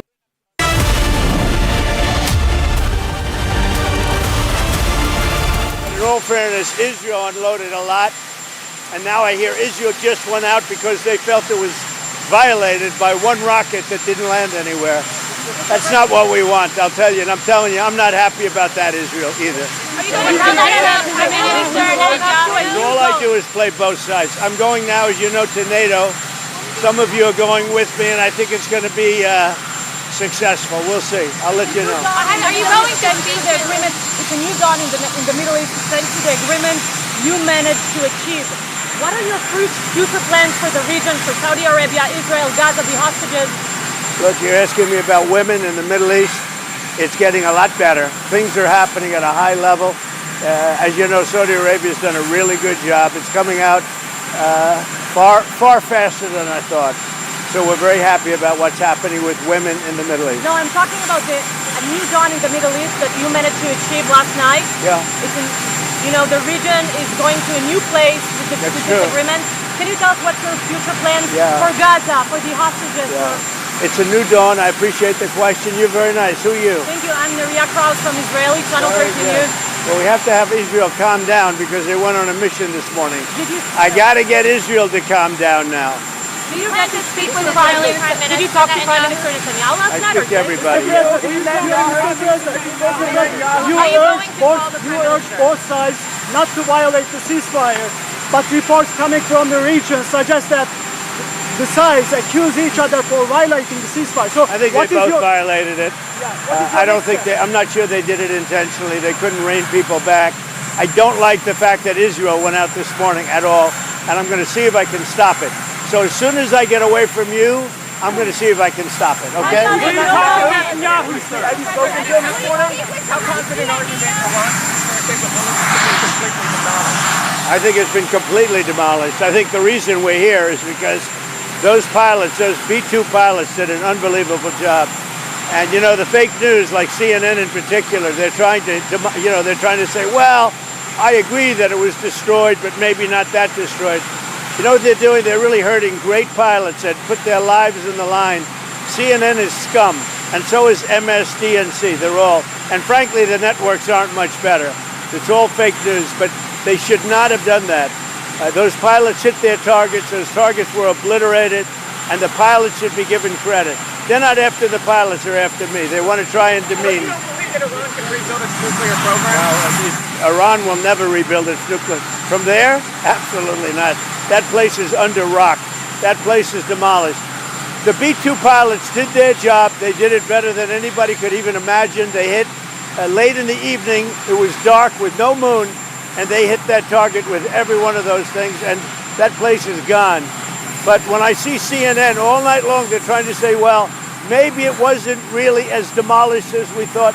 It was demolished. You take a look at the pinpricks, and you see that place is gone. And I will say, I think CNN ought to apologize to the pilots of the B-2s. I think that MSDNC ought to apologize. I think these guys really, these networks and these cable networks are real losers. You really are. You're real losers. Israel says that they violated the ceasefire. You're gutless losers. I say that to CNN because I watch it. I have no choice. I got to watch that garbage. It's all garbage. It's all fake news. But I think CNN is a gutless group of people, and the people that run it, nobody even knows it's been sold so many times, but the people that run it ought to be ashamed. MSDNC, a guy named Brian Roberts, he heads it. He's a disgrace. He's a weak, pathetic disgrace. Israel says that Iran violated the peace agreement, the ceasefire agreement. Do Do you believe that Iran is still committed to peace? Yeah, I do.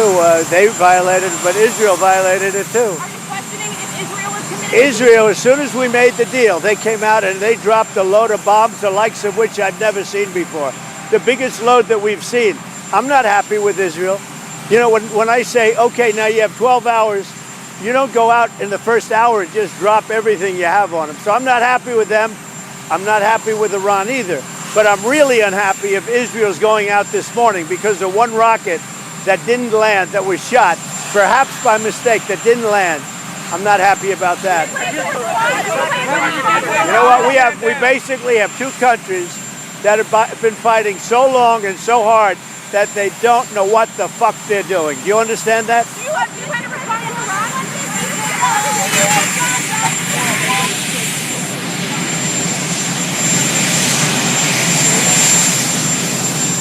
So there you heard US President Donald Trump there in conversation with the reporters before his departure to NATO summit, and clearly very irked by the violation of the ceasefire. He said that both Israel and Iran violated the ceasefire, noted that he's not pleased that Israel announced that it would attack Iran after accepting the ceasefire. And most importantly, this was the first statement after the global embarrassment on Iran-Israel ceasefire. In fact, remember, he's the one who declared that there would be a ceasefire. And after that, we saw how Iran fired missiles at Israel. Several buildings were damaged. 4 people have lost their life. IDF has claimed that ceasefire has been violated by Iran. Iran has, on the other hand, denied the claims that have come in from Israel. But Trump there, you can see he's leaving for the NATO summit, and he has said that he's not happy with both Iran as well as Israel, as both of them have violated the ceasefire. But most importantly, he said, and he has given a message to Israel, do not bomb Iran. If you bomb, it will be a serious violation of the ceasefire. Bring the pilots back home. Now, he said that he's not happy with Israel and Iran, before also adding that he's really, really unhappy with Israel. So this is as far as the conflict is concerned. He also went on to say that I'm going to see if I can stop it. So he's still going to try and convince the leaders of these two nations to stop the war. And but most importantly, he looked very agitated and irked after the violation of the ceasefire. There you can see on the screen Donald Trump leaving for the NATO summit, and before that he spoke to the reporters there, giving a clear message to Iran and Israel that they must stop the bombing. Have a look again at what he said.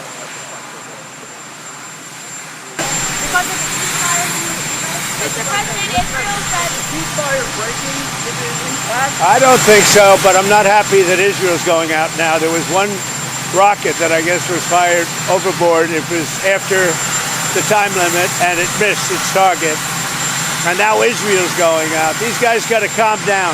Ridiculous. How will you respond if the ceasefire is fired? I didn't like plenty of things I saw yesterday. I didn't like the fact that Israel unloaded right after we made the deal. They didn't have to unload. And I didn't like the fact that the retaliation was very strong. But in all fairness, Israel unloaded a lot. And now I hear Israel just went out because they felt it was violated by one rocket that didn't land anywhere. That's not what we want, I'll tell you. And I'm telling you, I'm not happy about that, Israel, either. All I do is play both sides. I'm going now, as you know, to NATO. Some of you are going with me, and I think it's going to be successful. We'll see. I'll let you know. Are you going to see the agreement? It's a new dawn in the Middle East, thanks to the agreement you managed to achieve. What are your future plans for the region, for Saudi Arabia, Israel, Gaza, the hostages? Look, you're asking me about women in the Middle East. It's getting a lot better. Things are happening at a high level. As you know, Saudi Arabia's done a really good job. It's coming out far faster than I thought.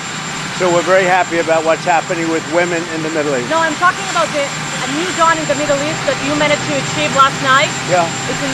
The region is going to a new place with this agreement. Can you tell us what's your future plans for Gaza, for the hostages? It's a new dawn. I appreciate the question. You're very nice. Who are you? Thank you. I'm Neria Kraus from Israeli Channel 13 News. Well, we have to have Israel calm down because they went on a mission this morning. I got to get Israel to calm down now.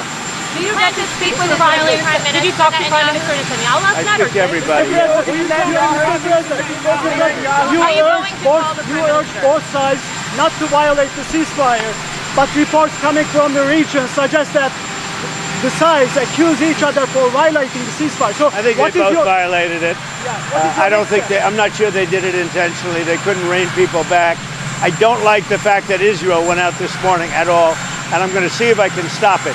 So as soon as I get away from you, I'm going to see if I can stop it, okay? Have you spoken to him this morning? How confident are you that Iran is completely demolished? I think it's been completely demolished. I think the reason we're here is because those pilots, those B-2 pilots, did an unbelievable job. And you know, the fake news, like CNN in particular, they're trying to say, well, I agree that it was destroyed, but maybe not that destroyed. You know what they're doing? They're really hurting great pilots that put their lives in the line. CNN is scum, and so is MSDNC. They're all, and frankly, the networks aren't much better. It's all fake news, but they should not have done that.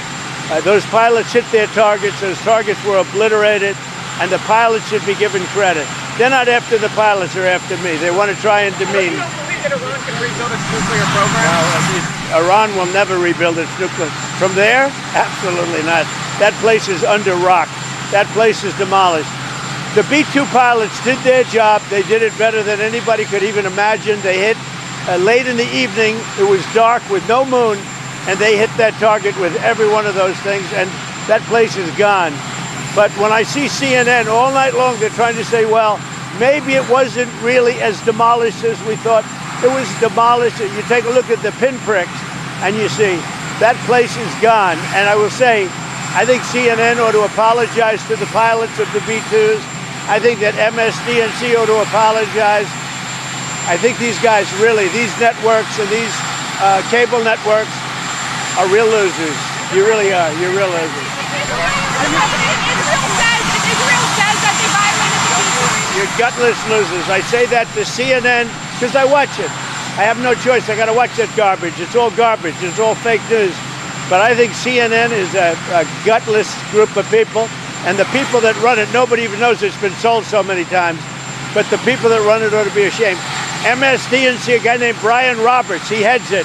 He's a disgrace. He's a weak, pathetic disgrace. Israel says that Iran violated the peace agreement and the ceasefire agreement. Do you believe that Iran is still committed to peace? Yeah, I do. They violated it, but Israel violated it too. Are you questioning if Israel is committed? Israel, as soon as we made the deal, they came out and they dropped a load of bombs, the likes of which I've never seen before. The biggest load that we've seen. I'm not happy with Israel.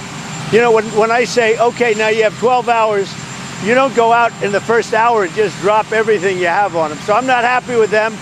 I'm not happy with Iran either.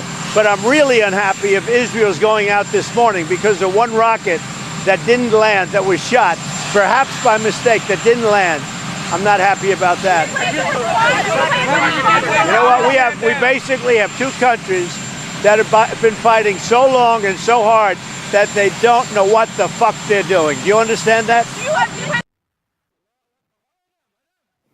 So you just heard Donald Trump there. On one hand, Israeli Defense Forces are saying that Iran has targeted them. Iran has denied it. Donald Trump right there saying that he's very angry with both the nations and will try and speak to them again. In fact, I'm joined by Akiva Spelgaman, who is the Media International Affairs consultant. Thank you so much for speaking to Republic TV. I want to ask you, Donald Trump there is saying that, he announced the ceasefire. After that, both the nations are not abiding by it. He's clearly very irked with this, and that is quite visible by the way he's speaking to the reporters right there. Would you agree?